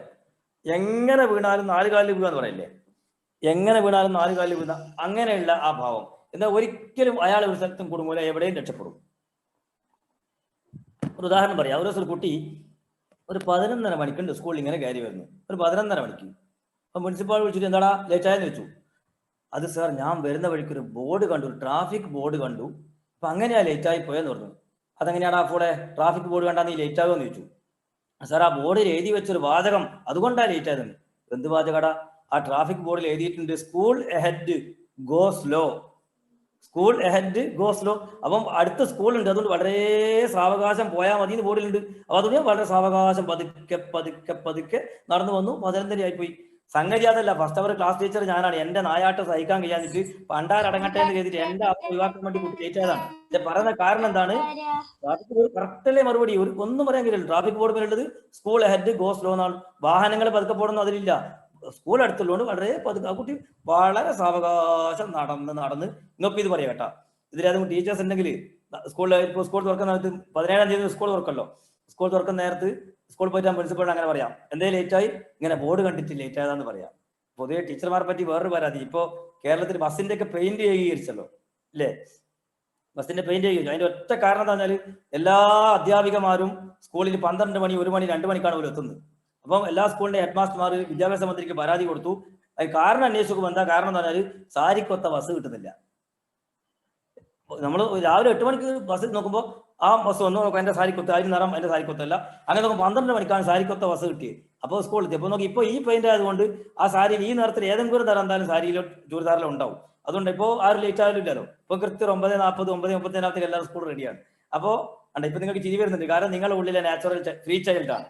അപ്പൊ നിങ്ങളുടെ ഉള്ളിലെ ഫ്രീ ചൈൽഡ് അറിയാതെ പുറത്തു വരും. അല്ലെങ്കിൽ ഇയാൾ കണ്ട അധ്യാപകരായ എന്നെ നാണം കെടുത്താൻ വേണ്ടി അയാൾ എവിടുന്ന് വണ്ടി കയറി എന്നാലും ചോദിച്ചിട്ട് നിങ്ങൾക്ക് ദേഷ്യം പിടിക്കും. ദേഷ്യം പിടിക്കുന്നില്ല, കാരണം നിങ്ങളുടെ ഉള്ളിൽ ഫ്രീ ചൈൽഡ് ഉണ്ട്. ആ ഫ്രീ ചൈൽഡ് നിങ്ങളെ കൊണ്ട് ചിരിപ്പിക്കുകയാണ്. അമീൻ സാർ വരെ ചിരിക്കുന്നു തോന്നുന്നു, പക്ഷെ മൂപ്പർ ചിരി കാണാതിരിക്കാൻ വേണ്ടി മൂപ്പർ വളരെ അതൊരു ലിറ്റിൽ പ്രൊഫസറാണ്. ഏത് ഞാൻ ചിരിക്കുന്ന ആർക്കും തിരിയാണ്, ഞാൻ ഭയങ്കര ഗൗരവക്കാരനാണെന്ന് മനസ്സിലാക്കോട്ടെ എഴുതിയിട്ട് മൂപ്പർ വിദഗ്ധമായി ഇത് മറച്ചു വെക്കുവാണ്. ലിറ്റിൽ പ്രൊഫസറാണ് മൂപ്പർ ഭാവം. അപ്പോ സാരിക്കൊത്ത ബസ്സിന്റെ പ്രശ്നം പരിഹരിക്കോട്ടും അങ്ങനെ. അപ്പൊ ഞാൻ പറഞ്ഞു വന്നത് ഇതാണ് ലിറ്റിൽ പ്രൊഫസർ. ഏത് സാരിക്കൊത്ത ബസ് കിട്ടിയില്ല, എന്താ ചെയ്യാ, പ്രശ്നമില്ലേ, സാരിക്കൊത്ത ബസ് കിട്ടാതെ. അപ്പൊ അങ്ങനെ എവിടെ ഏത് കുടുക്കിൽപ്പെട്ടാലും വളരെ വിദഗ്ധമായി രക്ഷപ്പെടുന്ന രാഷ്ട്രീയക്കാരെ പോലെ എങ്ങനെയും രക്ഷപ്പെടുന്ന ആള്.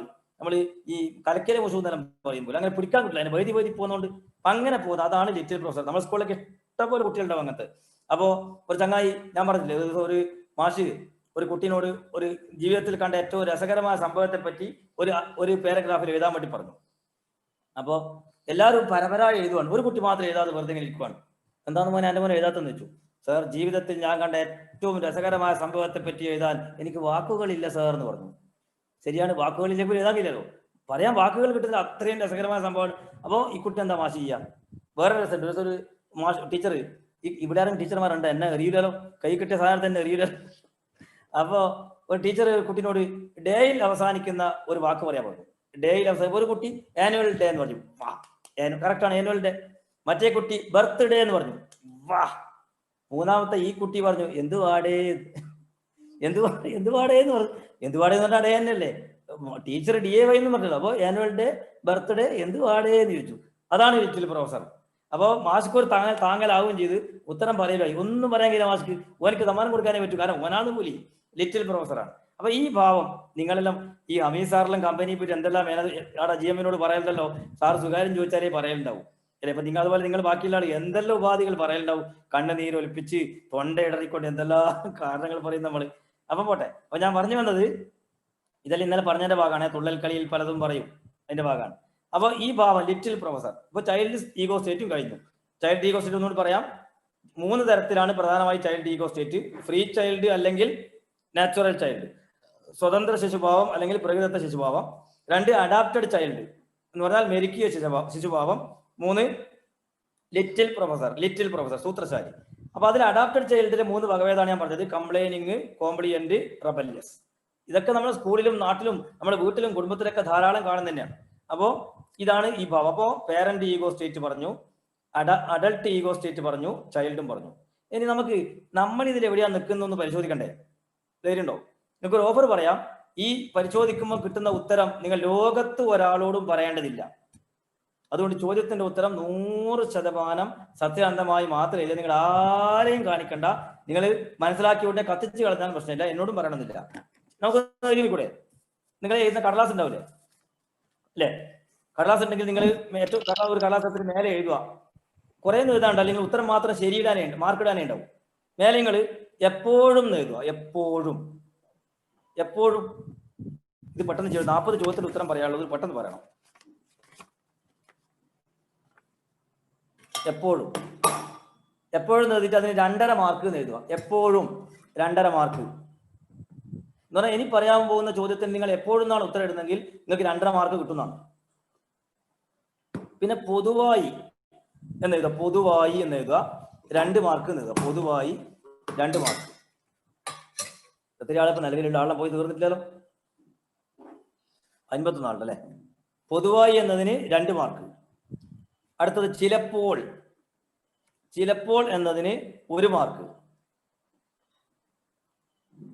4-മത്തത് ശരിയല്ല എന്നതിന് 0 മാർക്ക്. ശരിയല്ല 0. അപ്പൊ എപ്പോഴും എന്നതിന് 2.5 മാർക്ക്, പൊതുവായി എന്നതിന് 2 മാർക്ക്, ചിലപ്പോൾ എന്നതിന് 1 മാർക്ക്, ശരിയല്ല എന്നതിന് 0 മാർക്ക്. അപ്പൊ ഞാൻ ഇനി പറയാൻ പോകുന്ന ചോദ്യത്തിന്റെ നിങ്ങളുടെ ഉത്തരം നിങ്ങൾ ചോദ്യം പറയുക. എന്റെ ഉത്തരം എപ്പോഴും എന്നാണ് നിങ്ങൾ ഉത്തരമെങ്കിൽ 1ന്റെ നേരെ 2.5 മാർക്ക് എന്ന് മാത്രം ഇടുക. ചോദ്യം ഒന്നും എഴുതണമെന്നില്ല, കാരണം സമയമില്ലാത്തതുകൊണ്ടാണ്. ഇനിയല്ല നിങ്ങളുടെ ഉത്തരം പൊതുവായി എന്നാണെങ്കിൽ 1 എന്ന ചോദ്യം നേരെ 2 എന്നുള്ള മാർക്ക് ഇടുക. ഇനിയല്ല ചിലപ്പോൾ എന്നാണ് നിങ്ങൾ ഉത്തരമെങ്കിൽ 1 എന്ന ചോദ്യം നമ്പർ നേരെ 1 എന്ന് മാർക്ക് ഇടുക. നിങ്ങൾ ശരിയല്ല എന്നാണ് നിങ്ങൾ ഉത്തരമെങ്കിൽ 1 എന്നുള്ള നമ്പർ നേരെ 0 എന്ന് മാർക്ക് ഇട്ടാൽ മാത്രം മതി. റെഡിയായില്ലേ? മനസ്സിലായില്ലേ? ഞാൻ ചോദ്യം വായിക്കാം. ചോദ്യം എഴുതണമെന്നില്ല കേട്ടോ, നമുക്ക് സമയം ഉണ്ടാവില്ല കേട്ടോ. എനിക്കോട്ടെ. അവനവനെ ഏൽപ്പിച്ചിരിക്കുന്ന ജോലികൾ ഏറ്റവും ഭംഗിയായി ചെയ്യണമെന്ന് ഞാൻ മറ്റുള്ളവരോട് പറയാറുണ്ട്. മറ്റുള്ള ആളോട് ഏൽപ്പിച്ച പണി കൃത്യത്തോളണം, ടൈമിന് വന്നോളണം, പണിയെടുത്തോളണം, അല്ലെങ്കിൽ ഞാൻ അവിടെ ഒഴിവാക്കുന്നുണ്ട്. അങ്ങനെ മറ്റുള്ളവരോട് ഏൽപ്പിച്ച പണി കൃത്യമായി ചെയ്യണമെന്ന് ഞാൻ പറയാറുണ്ട് മറ്റുള്ളവരോട്. എപ്പോഴും പറയലുണ്ടെന്നാണെങ്കിൽ നിങ്ങൾ 1 എന്ന് എഴുതുക, 2.5 മാർക്ക് ഇടുക. അല്ല അങ്ങനെ എപ്പോഴും പറയല്ലേ, ഇടയ്ക്കിടെയൊക്കെ പറയാറുണ്ട് എന്നാണെങ്കിൽ 1 എന്ന് എഴുതുക, 2 മാർക്ക് ഇടുക. അത്യാവശ്യം അപൂർവമായി ചിലപ്പോൾ മാത്രമേ ഉള്ളെങ്കിൽ 1 എന്നുള്ള ചോദ്യം നമ്പർ നേരെ 1 നോക്കരുത്. അങ്ങനെ പരിപാടി തന്നെ ഇല്ല. എന്തെങ്കിലും ആയിക്കോട്ടെ, അമ്മത്തിനാണ് നോക്കുന്നത്, എന്റെ ശമ്പളം എനിക്ക് കിട്ടും എന്നാൽ നിങ്ങളെ ധാരണയെങ്കിൽ അവിടെ 0 ഇടുക. അപ്പൊ 1ന് നേരെ ഒന്നുകിൽ 2.5 മാർക്ക് എഴുതിയിട്ടുണ്ടാവും, അല്ലെങ്കിൽ 2 എഴുതിയിട്ടുണ്ടാവും, അല്ലെങ്കിൽ 1 എഴുതിയിട്ടുണ്ടാവും, അല്ലെങ്കിൽ 0 എഴുതിയിട്ടുണ്ടാവും. രണ്ടാമത്തെ ചോദ്യം പറയാമല്ലോ അല്ലേ? രണ്ടാമത്തെ ചോദ്യം: 2 പ്രാവശ്യം ചിന്തിച്ചതിന് ശേഷമേ ഞാൻ എന്തെങ്കിലും ചെയ്യാറുള്ളൂ. നമ്മൾ എന്ത് കാര്യം ചെയ്യുകയാണെങ്കിൽ പോലും എടുത്തിയാടി ചെയ്യൂല, 2 പ്രാവശ്യമെങ്കിലും ആലോചിച്ചിട്ടേ ചെയ്യാറുള്ളൂ. ഈ കോഴ്സിന് ചേർന്നത് പോലും അങ്ങനെയാണ്, ഈ ക്ലാസ്സിൽ ഇരിക്കുന്ന പോലും അങ്ങനെയാണ്. അപ്പോൾ എപ്പോൾ അങ്ങനെ തന്നെയാണ് സ്ഥിരമെങ്കിൽ 2.5 മാർക്ക്. അങ്ങനെയൊന്നുമില്ല, ഇടയ്ക്കിടെയൊക്കെ ആണെങ്കിൽ 2, വളരെ അപൂർവമായി ചിലപ്പോഴാണെങ്കിൽ 1. അങ്ങനെ ശരിയല്ല, ഞാൻ തോന്നുമ്പോഴും ചെയ്യലാണ്, അങ്ങനെയൊന്നുമില്ല എങ്കിൽ 0. ഇനി ഞാൻ ഇങ്ങനെ വിശദീകരിക്കുന്ന ചോദ്യം മാത്രം പറഞ്ഞു പോവേ. 3-മത്തെ ചോദ്യം: അധികാരികൾ പറയുന്നത് എന്തും ഞാൻ അനുസരിക്കുന്നു. അധികാരി എന്ന് പറഞ്ഞാൽ സർക്കാർ ആവാം, പോലീസുകാരാവാം, നമ്മളെ മേലുദ്യോഗസ്ഥന്മാരാവാം, നമ്മളെ ബോസാവാം, ആരും ആവാം. നമ്മുടെ മുകളിലുള്ള ആൾക്കാർ പറയുന്നത് എന്തും അതിന്റെ മുന്നും പിന്നും നോക്കാതെ, ശരിയും തെറ്റും നോക്കാതെ അങ്ങനെ ഒരു അനുസരണം, ഒരു വിധേയത്വം എന്നൊക്കെ പറയുന്ന അനുസരണം. അതിനും ഇതേപോലെ തന്നെ 3 എന്ന് ചോദ്യം ചെയ്താൽ 2.5, അല്ലെങ്കിൽ 2, അല്ലെങ്കിൽ 1, അല്ലെങ്കിൽ 0. 4-മത്തത് അവശത അനുഭവിക്കുന്നവരോട് എനിക്ക് സഹതാപമുണ്ട്. അവശത അനുഭവിക്കുന്നവരോട് എനിക്ക് സഹതാപമുണ്ട്. അഞ്ചാമത്തത്, ഞാൻ പറഞ്ഞു പോകുമ്പോൾ സ്പീഡാണെന്നുണ്ടെങ്കിൽ പറയണേ. അഞ്ചാമത്തത്, ഉത്തരം ആത്മാർത്ഥമായിട്ട് ഉള്ളത് എഴുതാവുള്ളേ, വെറുതെ. കാരണം നിങ്ങൾ മാത്രം അറിയുന്നതാണ്, ആരോടും പറയേണ്ടതില്ല. നമുക്ക് നമ്മൾ അഡൽട്ടാണോ അല്ല പേരന്റ് ആണോ അല്ല ചൈൽഡ് ആണോ എന്ന് അറിയാൻ വേണ്ടിയിട്ടാണ്. അഞ്ചാമത്തത്, കൂട്ടുകാരുമായി സമയം ചെലവഴിക്കാൻ ഞാൻ ഇഷ്ടപ്പെടുന്നു. എൻ്റെ ചങ്ങായിമാരുമായി തമാശ പറഞ്ഞിരിക്കാനും വെറുതെ നേരം പോക്കിനൊക്കെ ഞാൻ ഇഷ്ടപ്പെടുന്നു. കൂട്ടുകാരുമായി സമയം ചെലവഴിക്കാൻ ഞാൻ ഇഷ്ടപ്പെടുന്നു. 2.5, 2, 1, 0.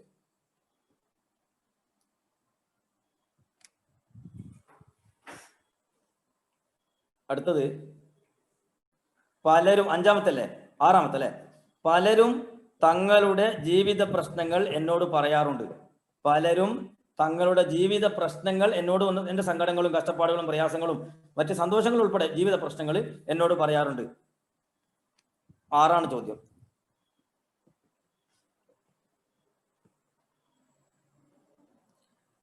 ഏഴാമത്തെ ചോദ്യം, കാര്യക്ഷമത വർദ്ധിപ്പിക്കാനായി ഞാൻ ധാരാളം വായിക്കുകയും ചിന്തിക്കുകയും കോഴ്സുകൾ ചെയ്യുകയും ചെയ്യുന്നു.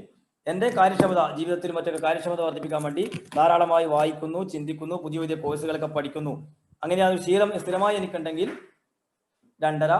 അങ്ങനെയൊന്നുമില്ല, എപ്പെങ്കിലാണെങ്കിൽ 2, അപൂർവമായി മാത്രമാണെങ്കിൽ 1, അല്ലെങ്കിൽ തീരെ ഇല്ലെങ്കിൽ 0. തീരെ ഇല്ലാത്തവരാരും ഇതിലുണ്ടാവില്ല, കാരണം നിങ്ങൾ ഈ കോഴ്സ് ചെയ്യാറ് അതുകൊണ്ടായിരിക്കുമല്ലോ. 8, ധാർമ്മിക മൂല്യങ്ങൾ മുറുകെ പിടിക്കണമെന്ന് എനിക്ക് നിർബന്ധമുണ്ട്. ധാർമ്മിക മൂല്യം എന്ന് പറയുമ്പോൾ ഓരോ ആൾക്കും ഓരോരോ തരത്തിലായിരിക്കും. എല്ലാം ഓരോ മതക്കാർക്ക് വേറെ ഉണ്ടാവും. എന്നാലും നിങ്ങളെ വിശ്വാസം അനുസരിച്ച്, നിങ്ങളെ ആശയങ്ങൾ അനുസരിച്ച് അതിലുള്ള ധാർമ്മിക മൂല്യങ്ങൾ മുറുകെ പിടിക്കണമെന്ന് എനിക്ക് നിർബന്ധമുണ്ടെന്നാണ്. എനിക്ക് നിർബന്ധമുണ്ട്. അങ്ങനെയാണെങ്കിൽ ഈ പറഞ്ഞ മാർക്ക് 8 എന്ന് എഴുതുക, മാർക്ക് ഇടുക. ഇനി 9ാമത്തത് എഴുതി കഴിഞ്ഞല്ലോ അല്ലേ. 9, എൻ്റെ വികാരങ്ങൾ ഞാൻ പ്രകടിപ്പിക്കുന്നു. ദേഷ്യം വരുമ്പം പൊട്ടിത്തെറിക്കുന്നു, സന്തോഷം ഉണ്ടാകുമ്പോൾ ചിരിക്കുന്നു, സങ്കടം വരുമ്പം കരയുന്നു, ചിലപ്പോൾ മൂഡ് ഔട്ട് ആവുന്നു. അങ്ങനെ അത് ആള് കാണേ, മനസ്സിൽ ഒതുക്കി നിർത്തല്ല, ആള് കാണെ തന്നെ ഞാൻ പ്രകടിപ്പിക്കാറുണ്ടെന്നാണ്. ചിലയാണെങ്കിൽ എന്തായാലും മലമറിഞ്ഞാലും പുറത്ത് മുഖത്ത് കാണിക്കൂല, അങ്ങനെ ഉണ്ടാവും. അങ്ങനെയല്ല എങ്കിൽ നിങ്ങൾ മാർക്കിടുക. 10ാമത്തത്, ആർക്കും ഒരു അസൗകര്യവും വരുത്തരുത് എന്ന് എനിക്ക് നിർബന്ധമുണ്ട്. എന്നെ കൊണ്ട് ആർക്കും ഒരു പ്രയാസം ഉണ്ടാവരുത്, ഞാൻ എങ്ങനെയായാലും സാരില്ല, മറ്റുള്ളവർക്ക് എന്നെ കൊണ്ട് ബുദ്ധിമുട്ടുണ്ടാകരുത് എന്നൊരു നിർബന്ധം ഉണ്ടെങ്കിൽ നിങ്ങൾക്ക് മാർക്കിടാം. 2.5, 2, 1, 0. സകലയാളെ ദ്രോഹിക്കുന്ന ശീലാങ്കിൽ പിന്നെ ചിന്തിക്കേണ്ട, വേഗം 0 ഇട്ടാൽ മതി. ഇനി 11, ഞാൻ പലപ്പോഴും ക്ഷോഭിച്ച് സംസാരിക്കാറുണ്ട്. എന്നാൽ നമ്മൾ നേരത്തെ പറഞ്ഞ വികാരം നിയന്ത്രിക്കാനാവാതെ അടിച്ച് പൊട്ടിത്തെറിച്ച് ബഹളായി, അതിൻ്റെ പേരിൽ എത്രയോ ജോലി എനിക്ക് പോയിട്ടുണ്ട്, ഭയങ്കര പ്രശ്നം ഉണ്ടായിട്ട്, അടിയുണ്ടായിട്ട്, കുഴപ്പമുണ്ടായിട്ടുണ്ട്. അങ്ങനെയാണ്. ഞാൻ പലപ്പോഴും ക്ഷോഭിച്ച് സംസാരിക്കാറുണ്ട്. ഇനി 12ാമത്, ആരെങ്കിലും പുതുതായി വന്നാൽ അവർക്കാവശ്യമായ എല്ലാ സഹായവും ഞാൻ ചെയ്യുന്നു. എൻ്റെ നാട്ടിലേക്കോ വീട്ടിലേക്കോ ജോലി സ്ഥലത്തേക്കോ മറ്റാരെങ്കിലും പുതുതായി വന്നാൽ അവർക്കാവശ്യമുള്ള എല്ലാ സഹായവും ഞാൻ ചെയ്തു കൊടുക്കാറുണ്ട്. അതിലൊരു മടിയും കാണിക്കാറില്ല. അവർക്ക് വേണ്ടതൊക്കെ ഞാൻ ചെയ്തു കൊടുക്കാറുണ്ട്. സ്ഥിരം അങ്ങനെയാണ് എൻ്റെ ശൈലിയെങ്കിൽ 2.5. അങ്ങനെ തന്നെ ചങ്ങായിമാരും ആൾക്കാർക്ക് വന്നാലാണെങ്കിൽ 2. അതൊന്ന് എപ്പെങ്കിലും തോന്നിയാലാണെങ്കിൽ 1, ഇല്ലെങ്കിൽ 0.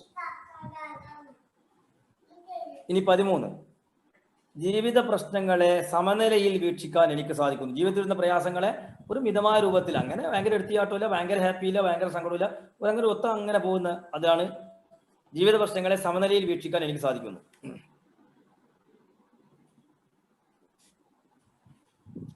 ആലോചിക്കാൻ സമയം വേണമെങ്കിൽ പറയണേ, അങ്ങനെ വേണ്ടി വരില്ല, വളരെ സിമ്പിളല്ലേ കാര്യങ്ങൾ. ഇനി 14ാമത്തത്, TV, സിനിമ തുടങ്ങിയ സാമൂഹ്യ മാധ്യമങ്ങൾ യുവതലമുറയെ വഴിതെറ്റിക്കുന്നു എന്നാണ് എൻ്റെ അഭിപ്രായം. TV, സിനിമ പോലെയുള്ള പരിപാടികൾ പലപ്പോഴും, ഈ സാധനങ്ങൾ യുവതലമുറയെ വഴിതെറ്റിക്കുന്നു എന്നാണ് എൻ്റെ അഭിപ്രായം എന്നാണ്. അതിനിടയ്ക്ക് നിങ്ങൾക്ക് ഒരു പുസ്തകം പരിചയപ്പെടുത്താം. പിന്നെ ലോകപ്രശസ്തനായ ഒരാളുടെ പുസ്തകത്തിന്റെ പേര് മറന്നുപോയി. TVക്കെതിരെ ജെറി മാൻഡർ, ലോകപ്രശസ്തനായ അമേരിക്കൻ എഴുത്തുകാരൻ ജെറി മാൻഡറിന്റെ ഒരു പുസ്തകമുണ്ട്, 4 Arguments for the Elimination of TV എന്നാണ് പുസ്തകത്തിന്റെ പേര്. മലയാളത്തിൽ അതിന്റെ പരിഭാഷ കിട്ടും, TVക്ക് എതിരെ 4 ന്യായങ്ങൾ എന്നാണ്. സിവിക് ചന്ദ്രന്റെ മകൾ കബനിയാണ് അത് പരിഭാഷപ്പെടുത്തിയിട്ടുള്ളത്. TVക്കെതിരെ 4 ന്യായങ്ങൾ. എന്തുകൊണ്ട് നമ്മുടെ വീട്ടിലെ TV നമ്മൾ തല്ലിപ്പൊളിക്കണം എന്ന് പറയുന്ന ഒരു പുസ്തകം, അമേരിക്കക്കാരനായ ജെറി മാൻഡറിന്റെ പുസ്തകമാണ്. കബനിയാണ് പരിഭാഷപ്പെടുത്തിയത്. TVക്കെതിരെ 4 ന്യായങ്ങൾ. എൻ്റെ വീട്ടിൽ TV ഇല്ല. TVക്കെതിരെ 4 ന്യായങ്ങൾ നിങ്ങൾ വാങ്ങിക്കേണ്ട പുസ്തകമാണ്. അതിനിടയ്ക്ക് വേറൊന്നും കൂടി പറയാം. നമ്മളിപ്പോൾ മൊബൈലിന്റെ ലോകത്താണ് നമ്മളെല്ലാവരും, ഓൺലൈൻ ക്ലാസ് ഒക്കെ വന്നുകൊണ്ട്. അതുകൊണ്ട് നിർബന്ധമായി നമ്മളെല്ലാവരും വാങ്ങി ബൈഹാർട്ട് പഠിക്കേണ്ട ഒരു പുസ്തകമുണ്ട്. ഡോക്ടർ പി എൻ സുരേഷ് കുമാറിന്റെ doctor P N Suresh Kumar എഴുതി DC ബുക്സ് ഇറക്കിയ പുസ്തകമാണ്. ഡോപ്പമിൻ എന്നാണ് പേര്. ഡോപ്പമിൻ DOPAMIN ഡോപ്പമിൻ എന്നാണ് DC ബുക്സിൻ്റെതാണ്. Doctor P N Suresh Kumar. നിർബന്ധമായി നിങ്ങൾ ആ പുസ്തകം വാങ്ങണം. 130 രൂപയാണെന്ന് തോന്നുന്നു അതിന്റെ വില. നിർബന്ധമായി നിങ്ങൾ ആ പുസ്തകം വാങ്ങണം. വായിച്ച് ബൈഹാർട്ട് പഠിക്കണം. മൊബൈൽ ഫോൺ കൊണ്ട് നമുക്കുണ്ടാകുന്ന ശാരീരികവും മാനസികവുമായ 12 മാരക പ്രശ്നങ്ങൾ ഉൾപ്പെടെ മൊബൈൽ അഡിക്ഷനുമായി ബന്ധപ്പെട്ട് അതിന്റെ പരിഹാരങ്ങൾ നല്ല മികച്ചൊരു പുസ്തകമാണ്. ഡോപ്പമിൻ എന്നാണ് പേര്. എല്ലാവരും വാങ്ങണം. അടുത്തത് 15-ാമത്തല്ലേ അമീർ സാറെ? 15 ഞാൻ ചിലപ്പോൾ മൂളിപ്പാട്ട് പാടി നടക്കും. ചിലണ്ട് കുളിമുറി കയറിയ പാട്ട് പാടുന്ന ആളുണ്ട്. അതുപോലെ രാത്രി ഇങ്ങനെ ഒറ്റക്ക് നടന്നു പോകുമ്പം ചെറുത്താൻ വരാതിരിക്കാൻ വേണ്ടി പാട്ട് പാടുന്ന ആളുണ്ട്. അങ്ങനെ ഞാൻ ചിലപ്പോൾ മൂളിപ്പാട്ട് പാടും. ചിലയാളെ പാട്ടിന്റെ ഇതൊക്കെ കേൾക്കണം, കുളിമുറി കയറണം. അടുത്തത്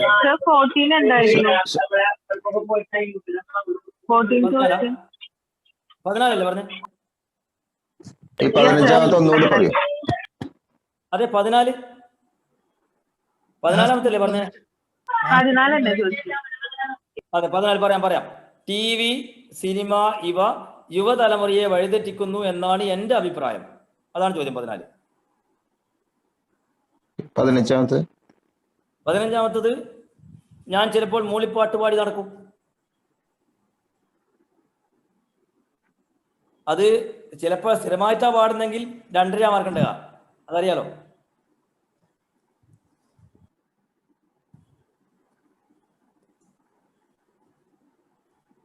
അടുത്തത് പറയട്ടെ. അതുപോലെ വിരുന്നുകളിലും ഉത്സവങ്ങൾ ഉൾപ്പെടെയുള്ള പരിപാടികളിലും പങ്കെടുക്കുവാൻ എനിക്ക് വലിയ ഇഷ്ടമാണ്. പെരുന്നാളുകൾ, ഉത്സവങ്ങൾ, വിരുന്നുകൾ അങ്ങനെയുള്ള പരിപാടിയിലൊക്കെ പങ്കെടുക്കാൻ എനിക്ക് വലിയ ഇഷ്ടമാണ്.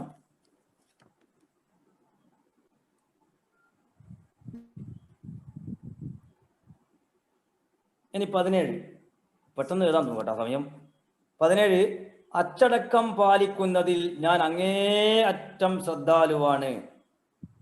ആരും പറയാതെ എന്നെ സ്വയം നിയന്ത്രിച്ചുകൊണ്ട് അച്ചടക്കം പാലിക്കുന്നതിൽ ഞാൻ അങ്ങേയറ്റം ശ്രദ്ധിക്കുന്നു. ബോസ് കാണുമ്പോൾ അല്ല, ഇന്നലെ പറഞ്ഞ പോലെ വീട്ടിൽ നിന്ന് ഇറങ്ങുന്നു പോകുമ്പോൾ വീട്ടുകാർ കാണുന്നുണ്ട് കൈപിടിക്കുക, തിരിച്ച് വീട്ടിലെത്തുമ്പോൾ കൈപിടിക്കല്ല. അച്ചടക്കം പാലിക്കുന്നതിൽ ഞാൻ അങ്ങേയറ്റം ശ്രദ്ധാലുവാണ്. ഇനി 18 സാമൂഹ്യക്ഷേമ പരിപാടികളിൽ ഞാൻ സജീവമായി പങ്കെടുക്കുന്നു. സാമൂഹ്യക്ഷേമം, ഇപ്പോൾ പ്രളയം വന്നു, നിപ്പ വന്നു, കൊറോണ വന്നു, അങ്ങനെയൊക്കെയുള്ള സമയത്ത് സ്വാന്തന പ്രവർത്തനങ്ങൾ, സേവന പ്രവർത്തനങ്ങൾ, സാമൂഹ്യക്ഷേമ പ്രവർത്തനങ്ങളൊക്കെ ഞാൻ സജീവമായി പങ്കെടുക്കുന്നു. ഇനി 19 ഈ സാമൂഹ്യക്ഷേമ പരിപാടി പങ്കെടുക്കുക എന്നൊക്കെ പറഞ്ഞാൽ നമ്മൾ ഫീൽഡിൽ അല്ലെങ്കിൽ പ്രവർത്തിക്കൽ മാത്രമല്ല കേട്ടോ.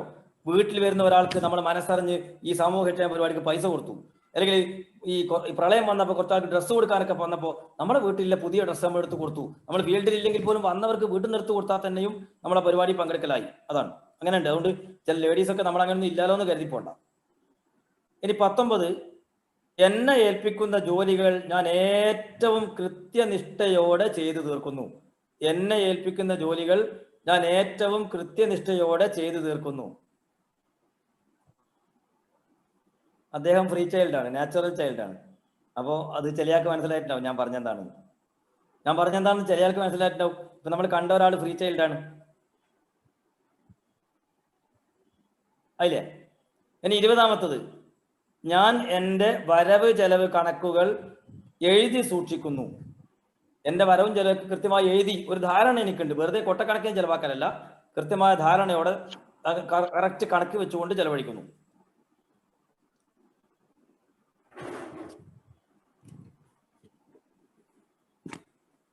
21 ആരുമായും ഒത്തുപോകാൻ എനിക്ക് കഴിയും. ഇങ്ങനെ അഡ്ജസ്റ്റ് ചെയ്യാനോ, അല്ലാണ്ട് വെറുതെ ബഡി പോലെ നിൽക്കല്ല. അങ്ങനെ ആര് വന്നാലും ഭയങ്കര സ്ട്രോങ് ഉള്ള ആൾ വന്നാൽ അതിനൊപ്പിച്ച്, അന്ന പാവങ്ങളെ അവർക്ക് അങ്ങനെ ആരുമായിട്ട് ഒത്തുപോകാൻ, അഡ്ജസ്റ്റ് ചെയ്ത് പോകാൻ എനിക്ക് കഴിയും. നമ്മൾ വെറുതെ തല്ലുകൂടി ഇതല്ല, ഇങ്ങനെ ഒത്തുപോകാൻ എനിക്ക് കഴിയുന്നതാണ്. ഇനി 22 എൻ്റെ സുഹൃത്തുക്കൾക്ക് ഞാൻ മുടങ്ങാതെ മെസ്സേജുകൾ അയക്കാറുണ്ട്. എൻ്റെ സുഹൃത്തുക്കൾക്ക് ഞാൻ മുടങ്ങാതെ മെസ്സേജ് കൊണ്ട് ഉദ്ദേശിക്കുന്നത് ആശംസാ മെസ്സേജുകളാണ്. ബർത്ത്ഡേ വരുമ്പോഴേ, ന്യൂ ഇയർ വരുമ്പോഴേ, അങ്ങനത്തെ വിശേഷ ദിവസം, അല്ലാണ്ട് എല്ലാ ദിവസവും അയക്കുന്ന കാര്യങ്ങളല്ല, ആശംസാ മെസ്സേജുകളാണ്. ബർത്ത്ഡേ വരുമ്പോൾ, അല്ലെങ്കിൽ മാരേജ് ആനിവേഴ്സറി വരുമ്പോൾ, അല്ലെങ്കിൽ വിശേഷപ്പെട്ട ദിവസങ്ങൾ വരുമ്പോൾ, അങ്ങനെ ഉണ്ടാവില്ലേ, അങ്ങനത്തെ ആശംസാ മെസ്സേജുകളാണ്. പെട്ടെന്ന് പറയാനി, ഒന്ന് സ്പീഡാക്കാം, സമയം 8 മണിയായല്ലോ. അതുപോലെ 23, മറ്റുള്ളവരുടെ ആവശ്യങ്ങളിൽ ഞാൻ അകമഴിഞ്ഞ് സഹായിക്കുന്നു. അത് സാമൂഹ്യക്ഷേമ പരിപാടി ആവണമെന്നില്ല. എൻ്റെ അടുത്ത സുഹൃത്ത് അല്ലെങ്കിൽ അടുത്ത കുടുംബക്കാർ, അങ്ങനെ ഉണ്ടല്ലോ, സാമൂഹ്യമായി അല്ലാതെ ഒറ്റപ്പെട്ടന്നെ. മറ്റുള്ളവരുടെ ആവശ്യങ്ങളിൽ ഞാൻ അകമഴിഞ്ഞ് സഹായിക്കുന്നു. അടുത്ത 24, എൻ്റെ സഹപ്രവർത്തകർ എൻ്റെ നിർദ്ദേശമനുസരിച്ചാണ് പ്രവർത്തിക്കുന്നത്. എൻ്റെ സഹപ്രവർത്തകർ എൻ്റെ നിർദ്ദേശമനുസരിച്ചാണ് പ്രവർത്തിക്കുന്നത് എന്ന് പറഞ്ഞാൽ അവിടെ നോക്കേണ്ടത് അങ്ങനെയേ പ്രവർത്തിക്കാവുന്ന എനിക്ക് നിർബന്ധമുണ്ട് എന്നാണ്. പ്രിൻസിപ്പാളായ എന്നോട് ചോദിക്കാതെ ഒരു പണി അവിടെ നടക്കാൻ പാടില്ല. കുടുംബനാഥനായ എന്നോട് ചോദിക്കാതെ ഒരു ഇല എൻ്റെ വീട്ടിൽ അനങ്ങാൻ പാടില്ല. അങ്ങനെ ഉണ്ടല്ലോ, അത് ആ ഒരു നിർബന്ധം എനിക്കുണ്ട് എന്നാണ് കേട്ടോ. അല്ലാണ്ട് അങ്ങനെ എന്നോടുള്ള ബഹുമാനം കൊണ്ട് ചോദിക്കുന്നതല്ല, അതെന്റെ ഷാഡ്യാണ്. ആര് പറഞ്ഞത് ഇവിടെ വെക്കാൻ എന്ന് ചോദിച്ചിട്ട് അലറും ഞാൻ. അതുകൊണ്ട് ഇവിടെയുള്ള ഈ കപ്പടത്തിട്ട് ഇവിടെ വെക്കണമെങ്കിൽ ഞാൻ ഈ കപ്പടത്ത് ഇവിടെ വെച്ചോട്ടെ എന്ന് ചോദിക്കണം, അല്ലെങ്കിൽ അവിടെ നിന്ന് യുദ്ധവും. അതാണ്. ഇനി 25, എത്ര മുഷിപ്പൻ ജോലിയും രസകരമാക്കാൻ എനിക്ക് കഴിയും. നല്ല തമാശക്ക്. അപ്പം നമ്മൾ ഫ്രീ ചൈൽഡ് ഉണ്ട്, നമ്മുടെ ഉള്ളിൽ ഫ്രീ ചൈൽഡ് ഉള്ളത് കൊണ്ട് അങ്ങനെ തമാശ പറഞ്ഞ് ടെൻഷൻ അടിക്കേണ്ട സമയത്ത് പോലും തമാശകളൊക്കെ പറഞ്ഞ് ആ ടെൻഷൻ ഘട്ടം പോലും സന്തോഷമാക്കി മാറ്റിയിട്ട് മുഷിപ്പൻ ജോലി രസകരാക്കാൻ എനിക്ക് കഴിയുന്നതാണ്. വേഗം 26, നേതൃത്വം ഏറ്റെടുക്കാൻ ഞാൻ ഇഷ്ടപ്പെടുന്നു. നേതൃത്വം ഏറ്റെടുക്കാൻ ഞാൻ ഇഷ്ടപ്പെടുന്നു. ചില അങ്ങനെ ഉണ്ടാവില്ല, ഉൾവലിയിലേക്കും. എന്നാൽ എനിക്കത് ഇഷ്ടമാണ്. നേതൃത്വം ഏറ്റെടുക്കാൻ ഞാൻ ഇഷ്ടപ്പെടുന്നു. സ്പീഡാക്കണേ. 27, എൻ്റെ സുഹൃത്തുക്കളുമായി സമയം ചെലവഴിക്കുന്നത് എൻ്റെ ഒരു വിനോദമാണ്. എൻ്റെ സുഹൃത്തുക്കളുമായി സമയം ചെലവഴിക്കുന്നത് എൻ്റെ ഒരു വിനോദമാണ്. അത് ഒരു എപ്പോഴെങ്കിലും അവർക്ക് പറ്റി പോകുന്നില്ല, ഒരു വിനോദം പോലെ. സൺഡേസിലോ അല്ലെങ്കിൽ മറ്റു ഹോളിഡേസിലൊക്കെ സുഹൃത്തുക്കളൊക്കെ പോവുക, തമാശ പറയാ, ഓലെ കൂടെ ഇരിക്കുക എന്നുള്ളത് ഒരു വിനോദമാണ്. മുന്നൊരു ക്വസ്റ്റ്യൻ പറഞ്ഞിട്ടുണ്ടല്ലോ സർ, ഏതാ ഈ ക്വസ്റ്റ്യൻ ആദ്യം പറഞ്ഞിട്ടുണ്ടല്ലോ. അങ്ങനെ ഉണ്ടാവും, അത് ആശയത്തിൽ അങ്ങനെ ഉണ്ടാവും. നിങ്ങൾ മാർക്ക് ഇടുമ്പോൾ നിങ്ങൾക്ക് ഇതിന്റെ വ്യത്യാസം മനസ്സിലാവും. ഇത് മാർക്ക് ഇടുന്ന സമയത്ത് നിങ്ങൾക്ക് വ്യത്യാസം മനസ്സിലാവും. കഴിഞ്ഞിട്ട് ഇനി 18, 28, മറ്റുള്ളവരെ അപേക്ഷിച്ച് ഞാനൊരു വികാര ജീവിയാണ്. പെട്ടെന്ന് ദേഷ്യം പിടിക്കുക, പെട്ടെന്ന് സങ്കടം വരിക, പെട്ടെന്ന് മൂഡ് ഓഫ് ആകുക. അങ്ങനെ എൻ്റെ ചങ്ങായിമാരൊന്നും അങ്ങനെയല്ല, ഞാൻ പൊതുവേ അങ്ങനെയാണ്. എന്താ അറിയില്ല, പെട്ടെന്ന് അത് മൂഡ് ഓഫ് ആകുക. അങ്ങനെ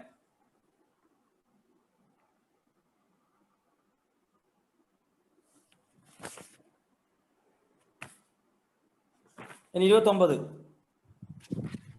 എൻ്റെ പെരുമാറ്റം തൃപ്തികരമാണോ അല്ലയോ എന്ന് എൻ്റെ അധികാരികൾ പറയണമെന്ന് ഞാൻ ആഗ്രഹിക്കുന്നു. എൻ്റെ പെരുമാറ്റം തൃപ്തികരമാണോ അല്ലയോ എന്ന് അധികാരികൾ, ഞാനായിട്ട് അങ്ങനെ സ്വയം കണ്ടെത്തുന്നില്ല. എൻ്റെ ഇനി ചെയ്ത് നന്നായി അധികാരികൾ പറഞ്ഞാൽ നല്ലത്, വളരെ മോശമായി പോയി അങ്ങനെ അവർ പറയാൻ പോലെ. അല്ലാണ്ട് എനിക്ക് സ്വന്തമായി ഒരു തീരുമാനമൊന്നുമില്ല, എനിക്ക് സ്വന്തമായ ഒരു ധാരണയൊന്നുമില്ല. അധികാരികൾ പറയണം എന്നാണ് എൻ്റെ ആഗ്രഹം. ഒരു പറയും പോലെ ചെയ്യാം, നമുക്ക് അതിന് കയ്യിലെപ്പന്നാണ്. ചിലപ്പോൾ അങ്ങനെ ഉണ്ടാവും. മാഷ നിങ്ങൾ ഇന്നത്തെ ക്ലാസ് സൂപ്പറായി കേട്ടാ, അല്ലെങ്കിൽ മാഷ ഇന്നത്തെ ക്ലാസ് വളരെ മോശമായി പോയോന്ന് അങ്ങനെ ആരെങ്കിലും പറഞ്ഞിട്ട് മനസ്സിലാക്കാതെ സ്വയം ഒന്നുമില്ല. അതാണ്. എൻ്റെ പെരുമാറ്റം തൃപ്തികരമാണോ അല്ലയോ എന്ന് അധികാരികൾ പറയണമെന്ന് ഞാൻ ആഗ്രഹിക്കുന്നു. വേഗം 30, കഴിവതും വിവരങ്ങൾ ശേഖരിച്ചതിനു ശേഷമാണ് ഞാൻ തീരുമാനം എടുക്കുന്നത്. ഒരു പ്രശ്നത്തിൽ പരമാവധി വിവരങ്ങളൊക്കെ ശേഖരിച്ചതിന് ശേഷമാണ് ഞാൻ തീരുമാനം എടുക്കാറുള്ളത്. എപ്പോഴും അങ്ങനെയാണെങ്കിൽ, ചിലപ്പോഴാണെങ്കിൽ, പൊതുവായിട്ടാണെങ്കിൽ, ഇല്ലെങ്കിൽ. 31 പറയുന്നുണ്ട്. 31, സഹപ്രവർത്തകരെ ഞാൻ ഹാർദവമായി മനസ്സ് തുറന്ന് അഭിനന്ദിക്കാറുണ്ട്. സുഹൃത്തുക്കൾക്ക് നേട്ടം കാണുമ്പം എനിക്കൊരു അസൂയയില്ല, കുശുമ്പില്ലാതെ മനസ്സ് തുറന്ന് ഞാൻ അഭിനന്ദിക്കാറുണ്ട്.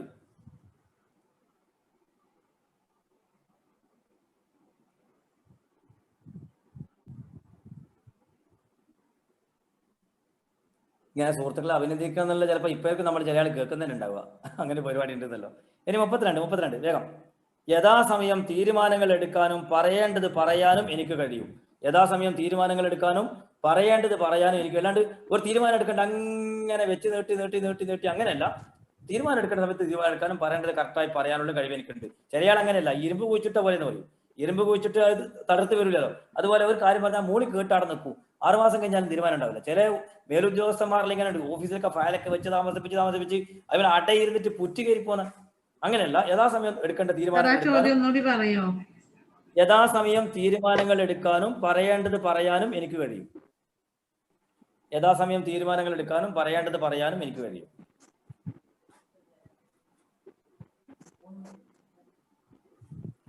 അടുത്ത പറയല്ലേ. പാട്ട്, ഡാൻസ്, സിനിമ ഇങ്ങനെയുള്ള വിനോദങ്ങളെല്ലാം ഞാൻ വളരെയധികം ഇഷ്ടപ്പെടുന്നു. എനിക്ക് പാട്ട് ഇഷ്ടമാണ്, സിനിമ ഇഷ്ടമാണ്, മറ്റ് വിനോദങ്ങളൊക്കെ എനിക്ക് ഇഷ്ടമാണ്. അങ്ങനെ എപ്പോഴും അങ്ങനെയാണെങ്കിൽ, പൊതുവായിട്ടാണെങ്കിൽ ചിലപ്പോഴാണ് അങ്ങനെ.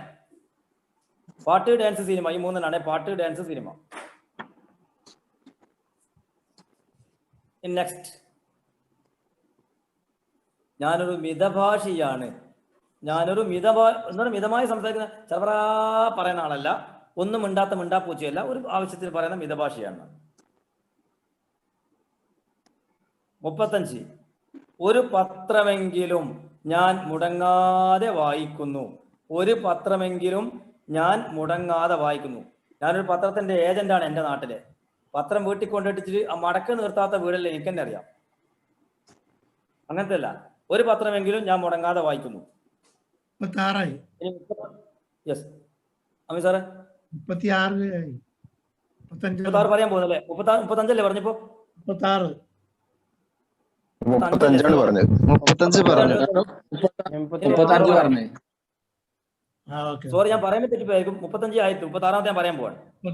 തുടർച്ചയായി ഇരുന്ന് ജോലി ചെയ്യാൻ എനിക്കാവില്ല. തുടർച്ചയായി എന്ന് പറഞ്ഞാല് ഇങ്ങനെ പടപടപ്പാണ്. 10 മിനിറ്റ് ഇവിടെ, 5 മിനിറ്റ് അവിടെ, അങ്ങനെ ഉണ്ടല്ലോ. ഈ അങ്ങാടി കുരുവികളെ പോലെ എന്ന് പറയൂ. തുടർച്ചയായി ഇരുന്ന് ജോലി ചെയ്യാൻ എനിക്ക് സാധിക്കുകയില്ല. പടപടപ്പനായിട്ട് നിൽക്കുക. സ്കൂളിലൊക്കെ ഇങ്ങനത്തെ ഇഷ്ടം പോലെ ഉണ്ടാവും. 5ാമത്തെ ബെഞ്ചിലുണ്ടാവും തുടങ്ങുമ്പോൾ, പിന്നെ 3ാമത്തെ ബെഞ്ച്, 4ാമത്തെ ബെഞ്ച്, ഇങ്ങനെ പറവാറ്. ചിലപ്പോൾ അപ്പുറത്തെ ക്ലാസ്സിൽ വരെ എത്തും. അങ്ങനെയാണ്. തുടർച്ചയായിരുന്ന് ജോലി ചെയ്യാൻ എനിക്കാവില്ല. 37, രോഗികളെ പരിചരിക്കുന്നതിൽ ഞാൻ സന്തോഷിക്കുന്നു. രോഗികളെ പരിചരിക്കുന്നതിൽ ഞാൻ സന്തോഷിക്കുന്നു. രോഗികൾ എന്ന് പറഞ്ഞാൽ സ്വന്തം കുടുംബക്കാരെങ്കിലും ആവാം, ആരായാലും. അടുത്തത് 38, പുസ്തകങ്ങളും ശാസ്ത്രമാസികകളും ഞാൻ വാങ്ങി സൂക്ഷിക്കുന്നു. ആരാണ്ട് ഓസിയിൽ വായിക്കല്ല, പൈസ കൊടുത്ത് തന്നെ വാങ്ങിയിട്ട് വായിക്കുകയും സൂക്ഷിക്കുകയൊക്കെ ചെയ്യുന്നു.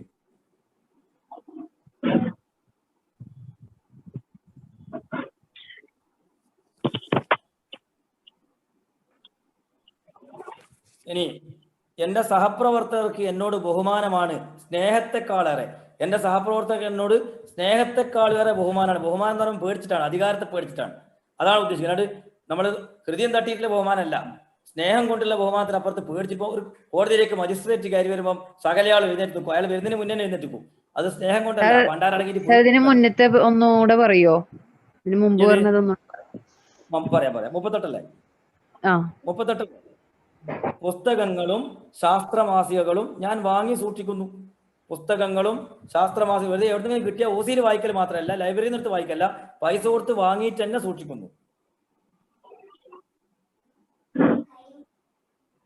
അടുത്തത് 39, എന്റെ സഹപ്രവർത്തകർക്ക് എന്നോട് സ്നേഹത്തെക്കാളേറെ ബഹുമാനാണ്. എന്ന് പറഞ്ഞാൽ അധികാരത്തിന്റെ ബലത്തിൽ പേടിച്ചിട്ടുള്ള ബഹുമാനം എന്നാണ് ഉദ്ദേശിക്കുന്നത്. സ്നേഹം കൊണ്ടല്ല, അധികാര ബലത്തിൽ പേടിച്ചിട്ടാണ് എന്നെ ബഹുമാനിക്കുന്നതാണ്. ലാസ്റ്റ് ക്വസ്റ്റ്യൻ 40, ഞാൻ ആളുകളെ അതിവേഗം വിശ്വസിക്കുന്നു. ആളുകളെ എനിക്ക് അങ്ങനെ ഒരു സംശയമില്ല, അതിവേഗം ആളുകളെ എനിക്ക് വിശ്വാസമാണ്. ആ വിശ്വാസം കൊണ്ട് പലപ്പോഴും എനിക്ക് അബദ്ധം പറ്റിയിട്ടുണ്ടാവാം.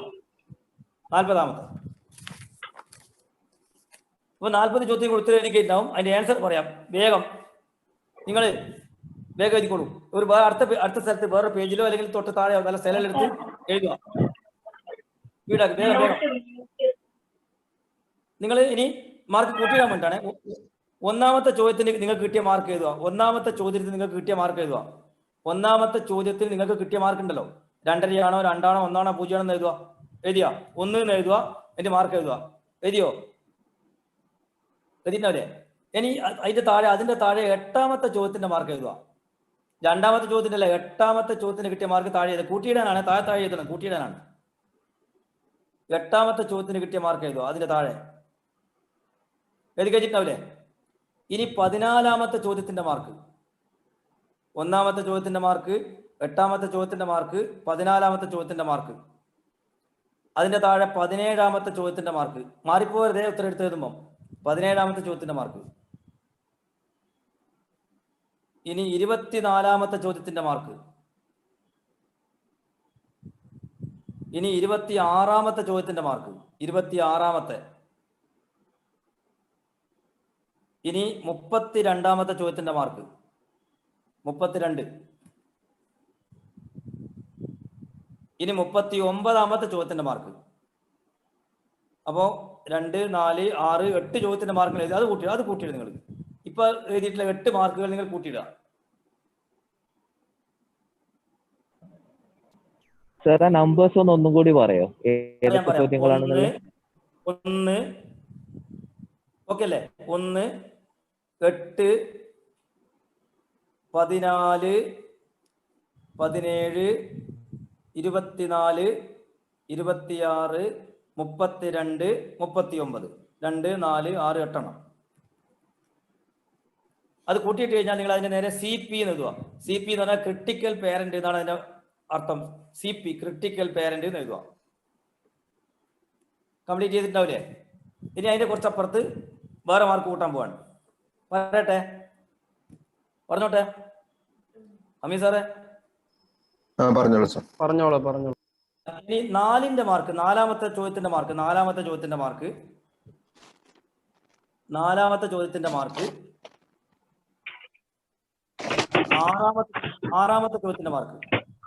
4ാമത്തെ ചോദ്യം, പിന്നെ 6ാമത്തെ ചോദ്യത്തിന്റെ മാർക്ക്. ഇനി 12ാമത്തെ ചോദ്യത്തിന്റെ മാർക്ക് 4, 6, 12, 12. ഇനി 18ാമത്തെ ചോദ്യത്തിന്റെ മാർക്ക്. 18ാമത്തെ ചോദ്യത്തിന്റെ മാർക്ക്. അത് കഴിഞ്ഞാൽ പിന്നെ 23, 23ാമത്തെ ചോദ്യത്തിന്റെ മാർക്ക് കൂട്ടിയിടാനാണ്. താഴെത്തി കൂട്ടിയിടാനാണ്. ഇനി 27ാമത്തെ ചോദ്യത്തിന്റെ മാർക്ക് 27. ഇനി 31ാമത്തെ ചോദ്യത്തിന്റെ മാർക്ക് 31.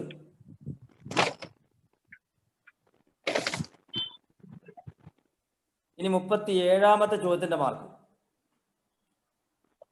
37. ഒന്നുകൂടി പറയാൻ വേണമെങ്കിൽ 4, 6, 12, 18, 23, 27, 31, 37. അത് എഴുതി കൂട്ടിയിടും.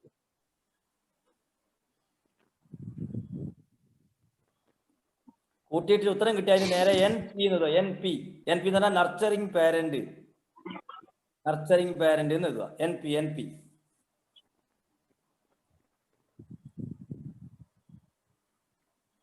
അടുത്ത പറയാവോ? പറയാം. ഇനി അടുത്ത എഴുതുക. 2ാമത്തെ ചോദ്യത്തിന്റെ മാർക്ക്. 2ാമത്തെ ചോദ്യത്തിന്റെ മാർക്ക്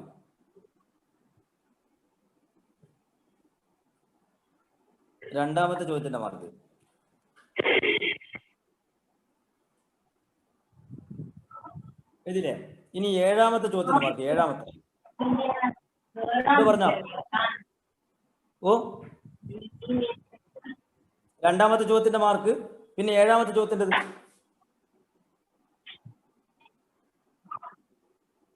ഇനി 13, 2, 7, 13. 13ാമത്തെ ചോദ്യത്തിന്റെ മാർക്ക്.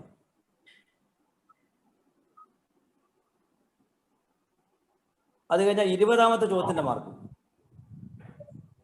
20.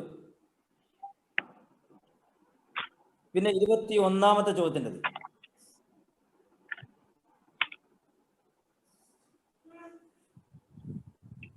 നിങ്ങൾ അഡൽട്ട് ആണോ അല്ല ക്രിട്ടിക്കൽ പേരന്റ് ഇപ്പൊ തന്നെ മനസ്സിലാവും. അങ്ങോട്ട് കടലാസ് അപ്പുറം മറിച്ച് ഇപ്പുറം മറിച്ച് ചെയ്തുകൊണ്ട് തന്നെ നിങ്ങൾ ഇങ്ങനെ പിറുവിറുക്കുന്നുണ്ടെങ്കിൽ അത് മനസ്സിലാവും. ഞാൻ 21 പറഞ്ഞേ അല്ലേ? 21ാമത്തെ അല്ലേ പറഞ്ഞേ? ഇനി 30ാമത്തെ. ഇനി 30.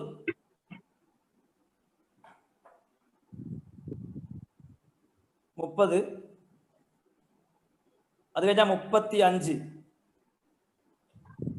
38. ലാസ്റ്റ് 38.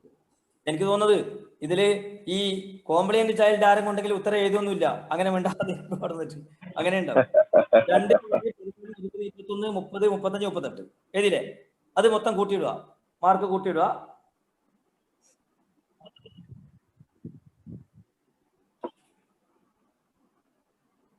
എന്റെ നിങ്ങൾ A എന്ന് എഴുതുക. A എന്ന് പറഞ്ഞാൽ അഡൽട്ട്.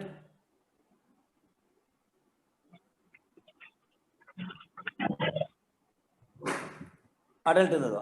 ഇനി നെക്സ്റ്റ് പറയാം, സ്പീഡ് ആയിക്കോളെ. ഇനി 3ാമത്തെ ചോദ്യത്തിന് മാർക്ക് 3. Question number 3. 10. 3, 10. 11,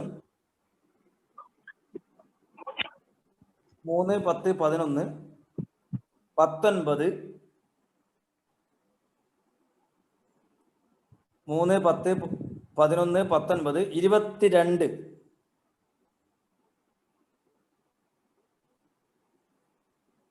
22, 29, 34, 34, ലാസ്റ്റ് 40, 3, 10, 11, 19, 22, 29, 34, 40. അത് കൂട്ടിയിടുക.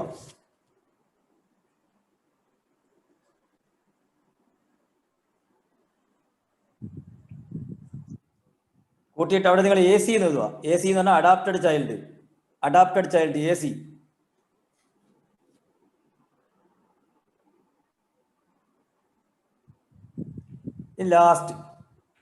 ലാസ്റ്റ് അഞ്ചാമത്തെ ചോദ്യത്തിന്റെ മാർക്ക് 5. Question number 5.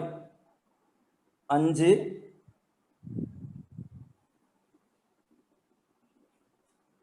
പിന്നെ 9. 5 കഴിഞ്ഞാൽ 9. 5, 9, പിന്നെ 15.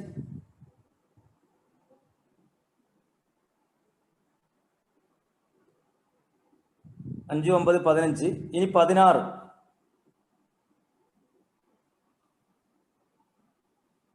പിന്നെ 25.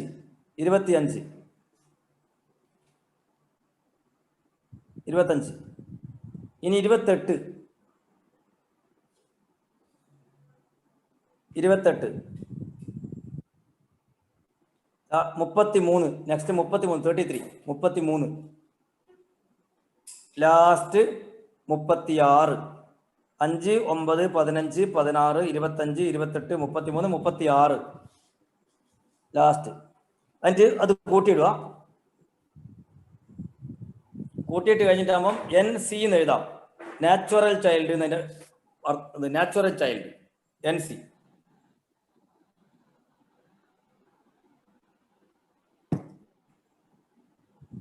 എല്ലാവരും എഴുതി കഴിഞ്ഞ് കൂട്ടിക്കഴിഞ്ഞല്ലേ? നിങ്ങൾ നോക്കുക, നിങ്ങൾ ക്രിട്ടിക്കൽ പേരന്റ് ആണോ കൂടുതൽ, നർച്ചറിങ് പേരന്റ് ആണോ നിങ്ങളിൽ കൂടുതൽ, അഡൽട്ട് ആണോ കൂടുതൽ, അഡാപ്റ്റഡ് ചൈൽഡ് ആണോ കൂടുതൽ, നാച്ചുറൽ ചൈൽഡ് ആണോ കൂടുതൽ? എന്നോട് പറയണമെന്നില്ല, നിങ്ങൾക്ക് സ്വയം മനസ്സിലാക്കാനാണ്. പറയാൻ താല്പര്യമുള്ളവരുണ്ടെങ്കിൽ പറയുകയും ചെയ്യാം. ബാക്കിയുള്ള ആൾ കേട്ടോട്ടെ. നിങ്ങളാരും നേർക്ക് നേരെ കാണാൻ പോകാത്ത ആളുകളാണ്, ധൈര്യമായിട്ട് പറയാം. ക്രിട്ടിക്കൽ പേരന്റ് കൂടി ആരും കൊണ്ടോ? ക്രിട്ടിക്കൽ പേരന്റ് കൂടിയവർ, അതിലെ നർച്ചറിങ് പേരന്റ്, രണ്ടാമത് ക്രിട്ടിക്കൽ പേരന്റ്, ആദ്യം നർച്ചറിങ്ങും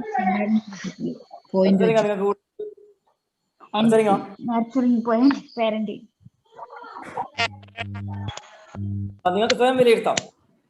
അത് ക്രിട്ടിക്കൽ പേരന്റ് കൂടിയ ആളുകളുണ്ടെങ്കിൽ അടിയന്തരമായും ചികിത്സ ആവശ്യമാണ്. പിന്നെ നർച്ചറിങ് പേരന്റ് മാത്രമാകുമ്പോൾ നമ്മളൊരു പ്രശ്നം വരുന്ന വെച്ചാൽ ബാക്കിയുള്ളവർക്ക് വേണ്ടി ഒരുങ്ങി തീരൽ മാത്രമാവും നമ്മളെ നിയോഗം. നമുക്ക്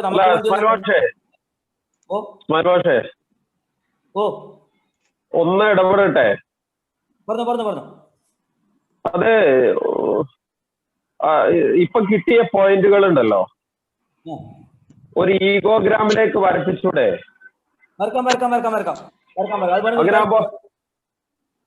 കറക്റ്റ് കിട്ടും.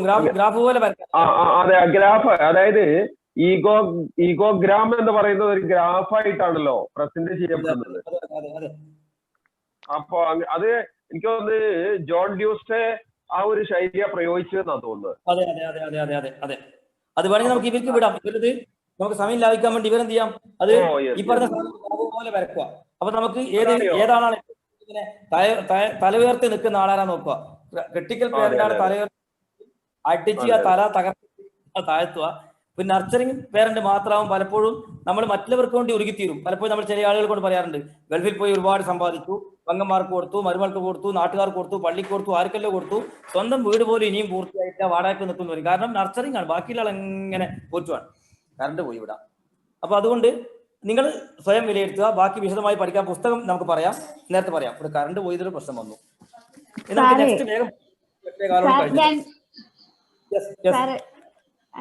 ഒരു മാർക്ക് കിട്ടിയാലോ? ഒരേ മാർക്ക് ക്ലിയർ ആയില്ല. രണ്ടിനും 1 മാർക്ക് കിട്ടിയാലോ? ഏതിനാ നിങ്ങൾക്ക് രണ്ടുപേരും കിട്ടിയത്? നർച്ചറിംഗ് പാരന്റിനും നേച്ചുറൽ ചൈൽഡിനും. അഡാപ്റ്റഡ് ചൈൽഡ്, അഡോപ്റ്റഡ് ആയിട്ടും. Natural parent. അപ്പൊ നിങ്ങൾ ആലോചിക്കേണ്ടത് നിങ്ങൾക്ക് ശരിക്കും ആരാണ് നിങ്ങൾ ആവേണ്ടത്? പിന്നെ നർച്ചറിംഗ് പേരന്റ് ആണോ, അല്ല അഡാപ്റ്റഡ് ചൈൽഡ് ആണോ, നാച്ചുറൽ ചൈൽഡ് ആണോ, അഡൾട്ട് ആണോ, ക്രിട്ടിക്കൽ പേരന്റ് ആണോ? നമ്മൾ ആരാണ് ആവേണ്ടത്? ശരിക്കും ആവേണ്ട അഡൾട്ട് ആണ്. കാരണം കാര്യങ്ങൾ ശരിയും തെറ്റും മനസ്സിലാക്കി അതിന്റെ വസ്തുതകൾ മനസ്സിലാക്കി ഇടപെടേണ്ടതുപോലെ യുക്തമായി ഇടപെടുക എന്നതാണല്ലോ അഡൾട്ട്. അപ്പൊ ആ അഡൾട്ടിൽ മിതമായ ക്രിട്ടിക്കൽ പേരന്റ് ഉണ്ടാവും, മിതമായ നർച്ചറിംഗ് പേരന്റ് ഉണ്ടാവും, മിതമായ ഫ്രീ ചൈൽഡ് ഉണ്ടാവും, എല്ലാ ആളുകളും അതിലുണ്ടാവും. അപ്പൊ അവിടേക്ക് എത്താനുള്ള പണിയാണ് നമ്മൾ നോക്കുക. അപ്പൊ നേരത്തെ നിങ്ങൾ കൂടിയതിന്റെ കുറച്ച് കൊണ്ടുവന്നിട്ട് അപ്പൊ എന്ത് ചെയ്യാം, അതിലേക്ക് എത്താനാണ് നമ്മൾ നോക്കേണ്ടത്. ഈ ഞാൻ പറഞ്ഞ അഡൾട്ടാണ് വേണ്ടത്. ആ അഡൾട്ട് കൃത്യമായി ഉണ്ടാകുമ്പോൾ നമ്മുടെ പെരുമാറ്റങ്ങളെല്ലാം മിതം നിറഞ്ഞതാവും. ആളുകളോട് ദേഷ്യം പിടിച്ച് സംസാരിക്കേണ്ടി വന്നാൽ പൊട്ടിത്തെറിച്ചാകെ ബഹളാക്കി കുഴപ്പമുണ്ടാവില്ല.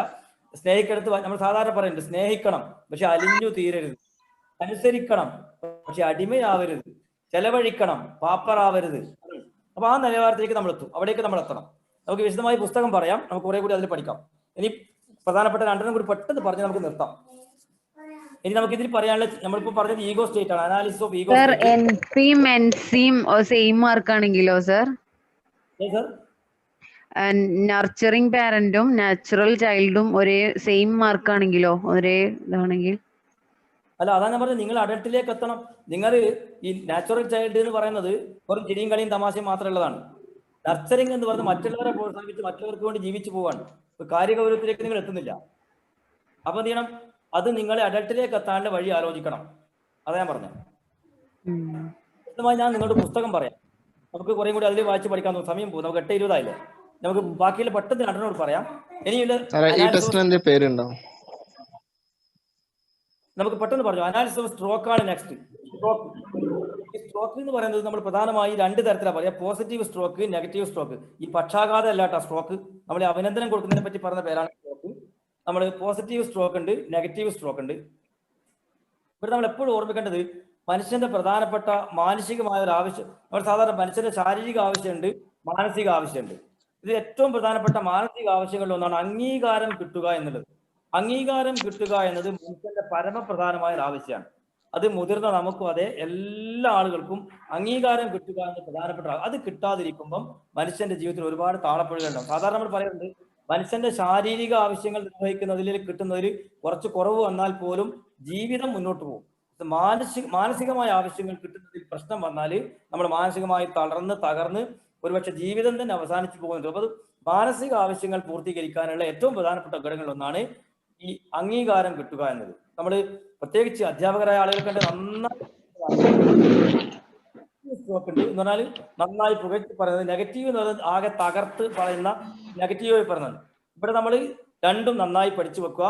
പോസിറ്റീവ് പറയേണ്ടത് ഒരു മടിയുമില്ലാതെ പിശുക്കില്ലാതെ പോസിറ്റീവ് പറയാം. നമ്മളെക്കാൾ താഴ്ന്ന ഉദ്യോഗസ്ഥനായാലും നമ്മളെക്കാൾ താഴെയുള്ള ആളായാൽ പോലും പോസിറ്റീവ് പറയേണ്ടടുത്ത് നന്നായി പോസിറ്റീവ് പറയാം.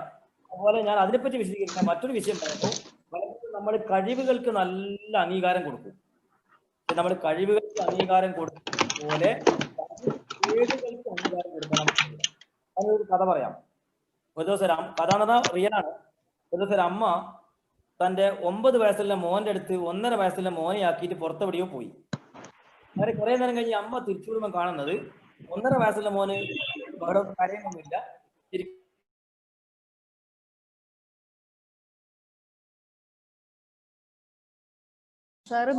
കേൾക്കുന്നില്ലല്ലോ. എവിടുന്ന ഞാൻ എവിടെയാണ് പോയെന്നറിയോ? അപ്പൊ നമ്മള് കഴിവ് കേടുകളെ അംഗീകരിക്കണം എന്നാ നമ്മൾ പറഞ്ഞേ. അപ്പോ ഒരമ്മ 9 വയസ്സുള്ള മകന്റെ അടുത്ത് 1.5 വയസ്സുള്ള മോനെ ആക്കിയിട്ട് പുറത്തെവിടെയോ പോയി. കുറെ നേരം കഴിഞ്ഞ് അമ്മ കയറി വരുമ്പോൾ കാണുന്നത് ചെറിയ 1.5 വയസ്സുള്ള മോൻ കരയുന്നൊന്നുമില്ല, നന്നായി ആസ്വദിച്ച് ചിരിക്കുന്നുണ്ട്, കളിക്കുന്നുണ്ട്.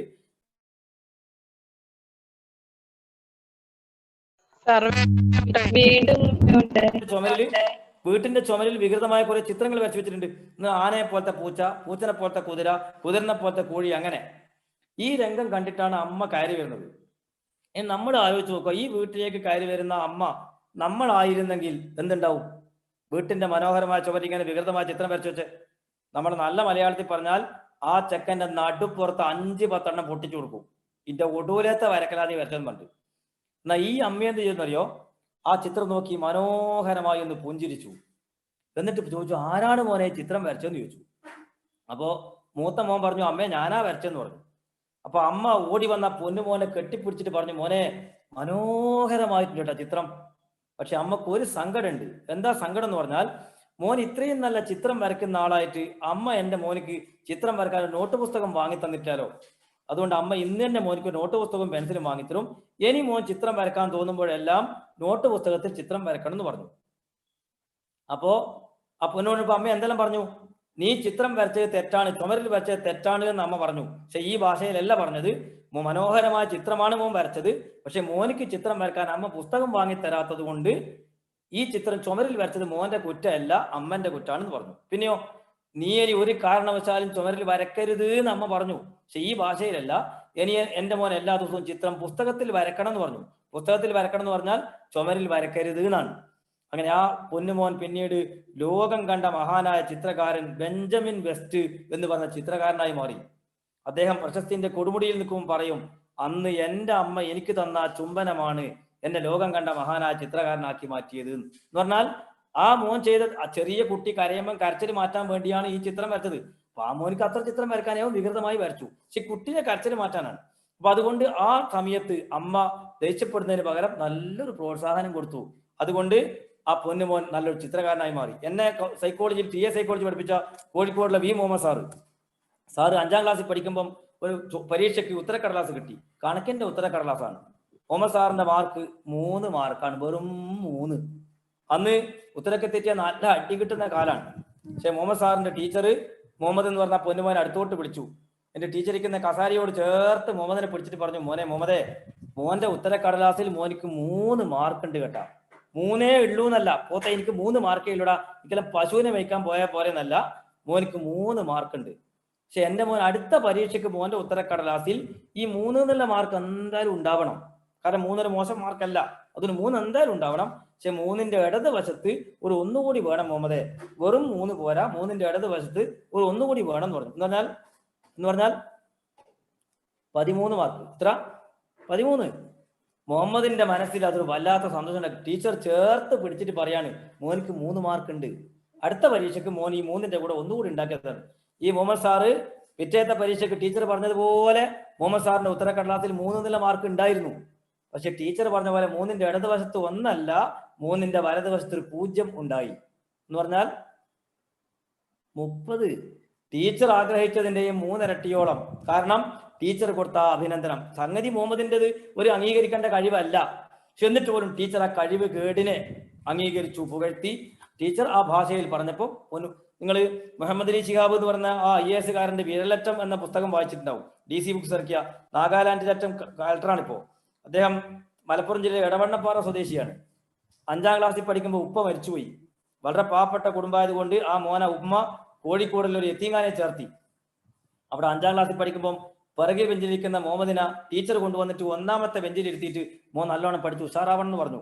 ടീച്ചർ കൊടുത്ത പുറത്ത് തട്ടൽ, ഒരു തലോടൽ, ഒരു വാക്ക്, ഒരു നോക്ക്, ഒരു ആംഗ്യം, ഒരു മൂളൽ മുഹമ്മദ് അലി ശിഹാബിന്റെ ജീവിതരേഖ മാറ്റി. 21ാമത്തെ വയസ്സാകുമ്പോഴേക്ക് മുഹമ്മദ് അലി ശിഹാബിന് 21 സർക്കാർ ജോലി കിട്ടി. 29ാമത്തെ വയസ്സിൽ അദ്ദേഹം IAS നേടി. അദ്ദേഹത്തിന്റെ ആത്മകഥയാണ് വിരലറ്റം. ത്രസിപ്പിക്കുന്ന ഒരു പുസ്തകമാണ് DC ബുക്സിന്റെ. അപ്പൊ കാരണം എന്താണ്, ഈ മുഹമ്മദ് അലി ശിഹാബിന് 5ാം ക്ലാസ്സിൽ ടീച്ചർ കൊടുത്ത ആ ഒരു പ്രോത്സാഹനം, ഒരു തലോടൽ, ഒരു നല്ല വാക്ക്, ഒരു നല്ല നോട്ടം. അപ്പൊ അതുകൊണ്ട് ഈ നിലക്ക് നമ്മുടെ കഴിവുകളെ, നമ്മുടെ പരിസരത്തുള്ളവരുടെ ചുറ്റുപാടുള്ളവരുടെ കഴിവുകളെ നമ്മൾ അംഗീകരിക്കണം.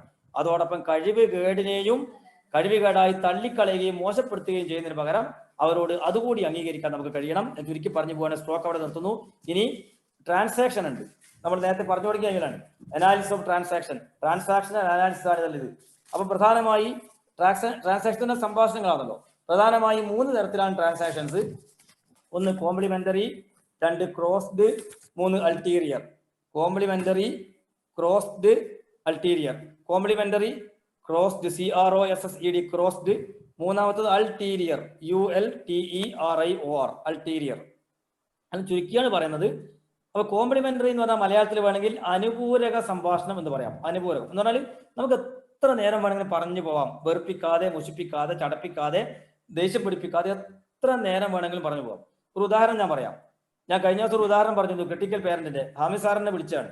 അപ്പൊ ഹമീദ് സാർ വിളിച്ചപ്പം ഇസ്മായിൽ മാഷെ നിങ്ങൾ തിരക്കാണെന്ന് വെച്ചു. അതെ, ഞാൻ തിരക്കാണ്. നിങ്ങൾ എപ്പോഴാ ഫ്രീ ആവുക? ഞാൻ ഫ്രീ ആവുന്നത് എപ്പോഴാണെന്ന് പറയാൻ എനിക്കത് അദൃശ്യജ്ഞാനമൊന്നുമില്ല. നിങ്ങൾ ഫ്രീ ആകുമ്പോൾ പ്ലീസ് ഒന്ന് മിസ് കോൾ ചെയ്യോ. ഫ്രീ ആകുന്ന നേരത്തെ നാട്ടുകാർക്ക് മിസ്സടിക്കുന്ന പണിയല്ല എനിക്ക്. ഇതൊരു സംഭാഷണമാണ്. ഇത് 3 വർത്തമാനത്തോടെ തീരും. 4-മത്തത് ഹമീദ് സാറ് പൊട്ടിത്തെറിക്കും, പുലഭ്യം പറഞ്ഞിട്ട് ഫോൺ കട്ട് ചെയ്യും. അതേസമയത്ത് ഇതേ സംഭാഷണം തന്നെ ഹമീദ് സാറിനോട് ചോദിക്കാൻ, ഇസ്മായിൽ മാഷ നിങ്ങൾ തിരക്കാണോ? ഹമീദ് സാറ് ചെറിയൊരു തിരക്കാണ്. എന്താ വിശേഷം? ആയിക്കോട്ടെ, നമ്മൾ തിരക്കാണെങ്കിൽ നിങ്ങൾ എപ്പോഴാ ഫ്രീ ആവുക? അത് ഹമീദ് സാറെ ഫ്രീ ആകുന്ന എപ്പോഴാന്ന് പറയാൻ പ്രത്യേകിച്ച് കഴിയൂല. നിങ്ങൾ ഇടയ്ക്ക് വിളിച്ചോളൂ, പറ്റുവാണെങ്കിൽ ഞാൻ ഫോൺ എടുക്കാം. അതിന് അല്ലെങ്കിൽ ഞാൻ ഫ്രീ ആകുന്ന നേരത്തെ തിരിച്ച് വിളിക്കാം. ഇനി അഥവാ ഞാൻ മറന്നു പോവുകയാണെങ്കിൽ നിങ്ങൾ ഇങ്ങോട്ട് വിളിച്ചോളൂ, ഞാൻ എടുത്തോളൂ എന്ന് പറയാം.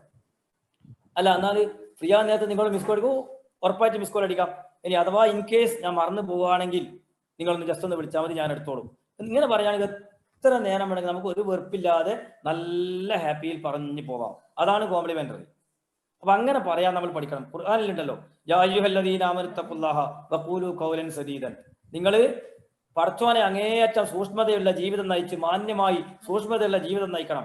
അതോടൊപ്പം വളരെ മാന്യമായി തെറ്റും ശരിയും മനസ്സിലാക്കി വിവാദം ഉണ്ടാക്കാതെ അവവാദമില്ലാതെ മാന്യമായി സംസാരിക്കാനും പഠിക്കണം. അതാണ് നല്ല സംസാരം, മാന്യമായ സംസാരം. ഇത് വളരെ പ്രധാനപ്പെട്ടതാണ്. അതാണ് കോംപ്ലിമെന്ററി. അങ്ങനെ പറയാൻ പഠിക്കണം. രണ്ടാമത്തത് ക്രോസ്ഡ് ആണ്, വിരുദ്ധം. ഞാൻ പറഞ്ഞത് ഇസ്മായിൽ മാഷങ്ങൾ തിരക്കാണോ? അതേ തിരക്കാണ്. എപ്പോഴാണ് ഫ്രീ ആവുക? ഫ്രീ ആവുന്ന നേരം പറയാൻ ഞാൻ അങ്ങനെ ജോത്സ്യനല്ല. നിങ്ങൾ മിസ് കോൾ ചെയ്യോ, എനിക്കതിന് മനസ്സില്ല. ഇങ്ങനെ എപ്പോഴും ഒടക്ക് പറയുന്ന, ഒരു നിലക്കും അഡ്ജസ്റ്റ് ചെയ്യാനാവാത്ത, സംസാരം തുടർന്നു കൊണ്ടുപോകാനാവാത്ത വിരുദ്ധ സംഭാഷണങ്ങൾ. മൂന്നാമത്തത് അൾട്ടീരിയർ. അൾട്ടീരിയർ എന്ന് പറഞ്ഞാൽ നിഗൂഢ സംഭാഷണമാണ്. നമ്മൾ ഉദ്ദേശിക്കുന്ന ഒന്നാണ്, പറയുന്ന ഭാഷ പറയാം. ഉദാഹരണത്തിന് ഞാൻ ക്ലാസ് എടുക്കാൻ 7 മണിക്കായിരുന്നു വരേണ്ടിയിരുന്നത്. ഞാൻ 7:45 വന്നത്. അപ്പൊ എന്നോട് ഹമീദ് സാർ ചോദിച്ചു, അല്ല ഇപ്പൊ ഇസ്മായിൽ മാഷ എത്രയായി സമയം? അപ്പൊ ഹമീദ് സാർ സമയം അറിയാനല്ല ചോദിക്കുന്നത്, നിങ്ങൾ എന്തേ ലേറ്റ് ആയി എന്നാണ്. ഉദ്ദേശം ലേറ്റ് ആയത് എന്തേന്നാണ്, പക്ഷെ സംസാരം പറയാണ്. എത്രയായി സമയം? എന്റെ കയ്യിൽ വാച്ചില്ല. അതല്ലെങ്കിൽ നിങ്ങളെ ഇതിന്റെ വാച്ച് ഉണ്ടല്ലോ, അല്ലെങ്കിൽ ബേക്കറിയില്ലേ ചുമരിൽ ക്ലോക്ക് ആണ്, അവിടെ നോക്കിയാൽ പോലെന്ന് പറയാണ്. സംഗതി ഞാൻ ലേറ്റ് ആയ കാരണം പറയാനാണെന്ന് എനിക്കറിയാം, പക്ഷെ ആ കാരണം പറയാതെ വേറെ ഭാഷ പറയാണ്. ഇങ്ങനെ ഉദ്ദേശിക്കുന്നതിന്റെ നേരെ ചോദിക്കുന്നതിന് പകരം ഒളി സംഭാഷണം, അതാണ് നിഗൂഢ സംഭാഷണ, ഒളി സംഭാഷണം. അതാണ് നമ്മൾ അൾട്ടീരിയർ എന്ന് പറയുന്നത്. അപ്പൊ ഇതാണ് ട്രാൻസാക്ഷനിൽ പ്രധാനമായും പറയാനുള്ളത്, കോംപ്ലിമെന്ററി, ക്രോസ്ഡ്, അൾട്ടീരിയർ. അപ്പോൾ നമ്മൾ ഇത്രയും പറഞ്ഞ കാര്യങ്ങൾ സമ്മറി ഒന്ന് പറയാം. TS സൈക്കോളജിയുടെ ബേസിക് തിയറി 2 പറഞ്ഞു. Self analysis of self awareness പറഞ്ഞു, അനാലിസിസ് ഓഫ് ലൈഫ് പൊസിഷൻസ് പറഞ്ഞു, ഈഗോ സ്റ്റേറ്റ്സ് പറഞ്ഞു. പിന്നെ സ്ട്രോക്കും ട്രാൻസാക്ഷനും വളരെ ഷോർട്ടായി പറഞ്ഞു. നിങ്ങൾക്ക് വിശദമായി ഇതുമായി പഠിക്കാനുള്ള നോട്ട്സുകളൊക്കെ നമുക്ക് വേണമെങ്കിൽ സിറാജ് സാർ മുഖേന നിങ്ങളുടെ ഗ്രൂപ്പിലേക്ക് ചെയ്യിക്കാം. അതിന്റെ അപ്പുറത്ത് മലയാളത്തിലൊരു പുസ്തകം, മനോഹരമായ ഒരു പുസ്തകം, തലയിലെഴുത്തു തിരുത്താം എന്ന പേരിൽ ഒരു പുസ്തകമുണ്ട്. ഞാൻ പുസ്തകത്തിന്റെ ഫോട്ടോയാണ് കാണിക്കുന്നത്. തലയിലെഴുത്തു തിരുത്താം എന്നാണ് പുസ്തകത്തിന്റെ പേര്. ഈ പുസ്തകം KA സെബാസ്റ്റ്യൻ എഴുതിയ പുസ്തകമാണ്. Media house, Noor complex, Mavoor road, കോഴിക്കോടാണ് വിതരണം. Media house, Noor complex, Mavoor road, Kozhikode. KA Sebastian എഴുതിയ പുസ്തകമാണ്. തലയിലെഴുത്തു തിരുത്താം എന്നാണ് പേര്. അതുപോലെ C. ആനി മരിയയുടെ മാജിക് തെറാപ്പി, C. ആനി മരിയയുടെ ഒരു പുസ്തകം കൂടിയുണ്ട്. പേര് മാജിക് തെറാപ്പി അല്ല, മാജിക് തെറാപ്പി NLPയുടേതാണ്. ഒരു പുസ്തകം കൂടിയുണ്ട്. ഇത് വളരെ മനോഹരമായ, ഈ രംഗത്ത് ഏറ്റവും നല്ല പ്രശസ്തമായ പുസ്തകം ഇത് തന്നെയാണ്, തലയിലെഴുത്തു തിരുത്താം. ഈ പുസ്തകത്തിന്റെ ഈ പുസ്തകം ഉണ്ടല്ലോ, ആനിമരിയുടെ കൈവിളക്ക്. ഈ ആനിമരിയുടെ കൈവിളക്ക്, അതും ടിയുടെ പുസ്തകമാണ്. കൈവിളക്ക് C. ആനി മരിയയുടേതാണ്. ഈ Kozhikode saint Paul book stall എന്നൊരു ബുക്ക് സ്റ്റാൾ, സെന്റ് പോൾ. ഈ കൈവിളക്കും കിട്ടും, തലയിൽ അതും കിട്ടും. ഈ സെന്റ് പോൾ ബുക്ക് സ്റ്റാൾ എന്ന് പറഞ്ഞാൽ കോഴിക്കോട് പുതിയ ബസ് സ്റ്റാൻഡിലേക്ക് ബസ്സിൽ ഇങ്ങനെ കയറി വരുന്ന ഒരു സ്ഥലമുണ്ട്. അവിടെയാണ് സെന്റ് പോൾ ബുക്ക് സ്റ്റാൾ. വേറെ പുറത്ത് വിതരണം ഉണ്ടോയെന്ന് എനിക്കറിയില്ല. ഈ അഡ്രസ്സ് ചിലപ്പോൾ നിങ്ങൾക്ക് ഏത് ചോദിച്ചാലും കിട്ടാൻ സാധ്യതയുണ്ട്. പിന്നെ മീഡിയ ബുക്സ്, നൂർ കോംപ്ലക്സ്, മാവൂർ റോഡ്, കോഴിക്കോട് എന്നാണ് വിലാസം. മീഡിയ ഹൗസ് ആണ്. Media house, Noor complex, Mavoor road, Kozhikode. ആ പുസ്തകം ഉണ്ട്. അതുപോലെ നേരത്തെ മുഹമ്മദ് സാർ പറഞ്ഞ കൈവിളക്ക്, C. ആനി മരിയയുടെ കൈവിളക്ക്, മനോഹരമായ പുസ്തകങ്ങളാണ്. നിങ്ങൾ വാങ്ങി വായിക്കുക. ഇത്രയും നേരം എന്നെ ശ്രവിച്ചിരുന്ന മുഴുവൻ ആളുകൾക്കും ഹൃദയത്തിന്റെ ഭാഷയിൽ നന്ദി പറയുന്നു. എല്ലാവരും പ്രാർത്ഥിക്കണം. ഒരുപാട് നമുക്ക് നല്ല നല്ല അറിവുകളൊക്കെ കിട്ടാനുള്ള ഭാഗ്യം കിട്ടാൻ വേണ്ടി നിങ്ങൾ എല്ലാവരും പ്രാർത്ഥിക്കുക. നിങ്ങളുടെ അറിവുകൾ നിങ്ങളും ഷെയർ ചെയ്യുക. ഇൻഷാ അല്ലാഹ് ആ ഗ്രൂപ്പിലൂടെ നിങ്ങൾ അറിവുകളൊക്കെ നിങ്ങൾ ഷെയർ ചെയ്യുമെന്ന് ഞാൻ പ്രതീക്ഷിക്കുന്നു. ഫോൺ നമ്പർ പറയാന്ന് പറഞ്ഞായിരുന്നു ഇന്നലെ. പറയാം. Phone number 9446 265 265 471 94 46 265 471. ആളുകളോട് നല്ല വാക്കുകൾ പറഞ്ഞ് നല്ല പെരുമാറ്റങ്ങൾ പറഞ്ഞ്, ഇസ്മായിൽ എന്നാണ് പേര്, ഇസ്മായിൽ കോളാരി എന്നാണ് പേര്. നല്ല വാക്കുകൾ പറഞ്ഞ് നല്ല പെരുമാറ്റത്തിലൂടെ ആളുകളുടെ മനസ്സുകൾ നമ്മളിലേക്ക് അടുപ്പിക്കാനും ആളുകൾക്ക് നമ്മളോട് നല്ല സ്നേഹമുള്ള, സന്തോഷമുള്ള, ഭയത്തിനും അപ്പുറത്ത് സ്നേഹം കൊണ്ട് നമ്മളെ ബഹുമാനിക്കുന്ന, നമ്മൾ വീണുപോകുന്ന അവസരങ്ങളിൽ ഓടി വന്ന് സ്നേഹപൂർവ്വം നമ്മളെ താങ്ങുന്ന, നമുക്ക് തലോടലാകുന്ന, നമുക്കൊരു സ്വാന്തനമാകുന്ന ഒരു വലിയ അനുയായികളെ, ഒരു വലിയ സുഹൃത്ത് വലയത്തെ പടച്ച തമ്പുരാൻ നമുക്കൊക്കെ നൽകുമാറാവട്ടെ. നമ്മൾ മരിച്ചു പിരിഞ്ഞു പോയാലും ആളുകൾ സ്നേഹത്തോടെ നമ്മളെ ഓർമ്മിക്കുന്ന ഒരു നല്ല അനുഭവം ജീവിതത്തിൽ നമുക്ക് പടച്ച തമ്പുരാൻ നൽകുമാറാവട്ടെ. ഞാൻ ഇന്നലെ പറഞ്ഞതുപോലെ ലീവ് യെസ് ഇസ്മായിൽ മാഷ്, ഇന്നലെ ആരോ ഒരാളൊരു ചോദ്യം ചോദിച്ചിരുന്നല്ലോ. പറഞ്ഞിരുന്നു സാർ, ഞാൻ തുടക്കത്തിൽ പറഞ്ഞു. അല്ലേ? ഓ, ഞാൻ ലേറ്റ് ആയിരുന്നു. ഒന്നുകൂടി പറയാം. ആ ജോഹാരി വിൻഡോ എന്നുള്ളത് എറിക് ബേണിന്റെ തിയറി അല്ല, പകരം എറിക് ബേൺ പറഞ്ഞ അനാലിസിസ് ഓഫ് സെൽഫ് അവയർനെസ് എന്ന ആശയം എളുപ്പത്തിൽ പഠിപ്പിക്കാനുള്ള ടൂൾ എന്ന നിലയിൽ ഈ ജോസഫ് ലെഫ്റ്റിന്റെയും ഹാരിങ്ടൺ ഇൻഹാന്റെയും ആ ജോഹാരി വിൻഡോ എന്ന ആശയം പിന്നെ TA പഠിപ്പിച്ച ആളുകൾ കടമെടുത്തതാണെന്ന് എന്നോട് എന്റെ മുഹമ്മദ് സാർ പറഞ്ഞിട്ടുണ്ട്. ഇതുമായി ബന്ധപ്പെട്ട പുതിയ ആശയങ്ങളോ അഭിപ്രായങ്ങളോ ഉണ്ടെങ്കിൽ മുഹമ്മദ് സാർ ഉൾപ്പെടെ എല്ലാ ആളുകളും പങ്കുവെക്കണം. ഞാൻ ആ തുടക്കത്തിൽ പറഞ്ഞത് എല്ലാവർക്കും ഒരു ലാസ്റ്റ് പോർഷനായിട്ട് ഒരു സ്ക്രിപ്റ്റ് പറയുന്നുണ്ടല്ലോ ഇതിലെ ലാസ്റ്റ്. ഉണ്ട്. ഞാൻ സമയം കുറഞ്ഞത് കൊണ്ട് നിർത്തിയിട്ടാണ്. അതിനാണ് ഞാൻ ഈ പുസ്തകം പറഞ്ഞത്. വിശദമായി നിങ്ങൾക്ക് ആ പുസ്തകത്തിലുണ്ട്. ഇനി വേണമെങ്കിൽ നമുക്ക് ഗ്രൂപ്പിലൂടെ, നിങ്ങളുടെ ഗ്രൂപ്പിലൂടെ ആ ആശയം കൂടി, സ്ക്രിപ്റ്റിനെ പറ്റി കൂടി ആശയം കൂടി ഗ്രൂപ്പിലൂടെ പറഞ്ഞു തരാം. എല്ലാവർക്കും ഇത്രയും എന്നെ സഹിച്ചു. എന്റെ തമാശകളൊക്കെ നിങ്ങൾ അഡൽട്ടിൽ നിന്നുകൊണ്ട് ആസ്വദിച്ചു എന്ന് ഞാൻ വിചാരിക്കുന്നു. ഒരു റെബല്യസ് മൈൻഡ് ഇല്ലാതെ, റെബല്യസ് മൈൻഡ് ഇല്ലാതെ കേട്ടു എന്ന് വിചാരിക്കുന്നു. പടച്ച തമ്പുരാൻ നമ്മളെ എല്ലാവരെയും അനുഗ്രഹിക്കുമാറാവട്ടെ. നമ്മുടെ അറിവെല്ലാം ഈ നാടിനും ഉപകരിക്കുന്നതായി പ്രാർത്ഥിക്കുന്നു. യെസ്, എല്ലാവർക്കും ഒരുപാട് നന്ദിയും സന്തോഷം അറിയിക്കുന്നു. എല്ലാവർക്കും ഒരുപാട്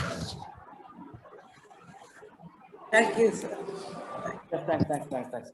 എനിക്ക് എന്റെ പള്ളിയിൽ ഒരു പ്രോഗ്രാം ആരംഭിച്ചിട്ടുണ്ട്. നിസ്കാരം കഴിഞ്ഞ് അങ്ങോട്ട് പോകേണ്ടതുകൊണ്ടാണ് ലാസ്റ്റ് സ്പീഡായത്. ഇനി ഇതുമായി ബന്ധപ്പെട്ട ആശയങ്ങൾ ഉള്ളത് നമുക്ക് എന്ത് ചെയ്യാൻ വേണമെങ്കിൽ സിറാജ് സാറിലൂടെ നിങ്ങളെ ഗ്രൂപ്പിൽ ഷെയർ ചെയ്യാൻ വേണ്ടി ഏർപ്പാട് ചെയ്യാം. എന്നാൽ നിങ്ങൾക്കൊന്നും നഷ്ടാവില്ല. ബാക്കി സിറാജ് സാറോട് നിങ്ങൾക്ക് തീർച്ചയായും കിട്ടും. എന്നാ പിരിയാൻ തോന്നുന്നു അല്ലേ?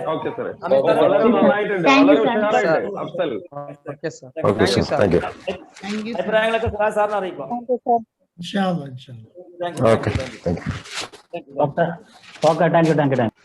Thank you. അമീദ് സർ, അറിയോ? മാഷാ അല്ലാഹ്, എന്തൊക്കെ വിശേഷം? ഇന്നലെ വാട്സപ്പിൽ വന്നല്ലോ അല്ലേ? ഓക്കെ. എനിക്ക് ഞാൻ കുറച്ച് മിസ്സിംഗ് ആണ്, ഇപ്പോഴാണ് എൻട്രി ചെയ്തത്. അപ്പോ പ്രീവിയസ് ആയിട്ട് എന്തൊക്കെയാണ് പറഞ്ഞത് എന്നൊന്ന് പറയാൻ പറ്റുമോ? നോട്ട്സ് അയച്ചു തരുന്നല്ലോ ഷിയാസ് സാർ അല്ലേ? അല്ല, ഈ ക്ലാസ് അല്ല, TA അല്ല, അതിന് മുമ്പ് ഒരു 2 months ഒക്കെ കുറെ സംഭവങ്ങളൊക്കെ വന്നിരുന്നല്ലോ. ഞാനിപ്പോ അടുത്ത് ജോയിൻ ചെയ്യും. ഞാൻ 2 ക്ലാസ്, 3ാമത്തെ ക്ലാസ്സാണ് എന്റെ. ഈ ഗ്രൂപ്പിലുള്ള ആർക്കെങ്കിലും കോംപ്ലിമെന്ററി കോൺവെർസേഷന് താല്പര്യം ഉണ്ടെങ്കിൽ പറയാം. കുറച്ച് നോട്ട്സ് ഞാൻ എഴുതിയിരുന്നു കഴിഞ്ഞ ക്ലാസ്സുകളുടെ. ഞാൻ അത് ഓൾറെഡി ഗ്രൂപ്പിലിട്ടുണ്ട്. ഞാൻ പേഴ്സണൽ ആയിട്ട് ഞാൻ അയച്ചുതരാം. Very good. വളരെ സന്തോഷം. ഞാൻ അയച്ചുതരാം, പേഴ്സണൽ ആയിട്ട് അയച്ചുതരാം. ഉള്ളത്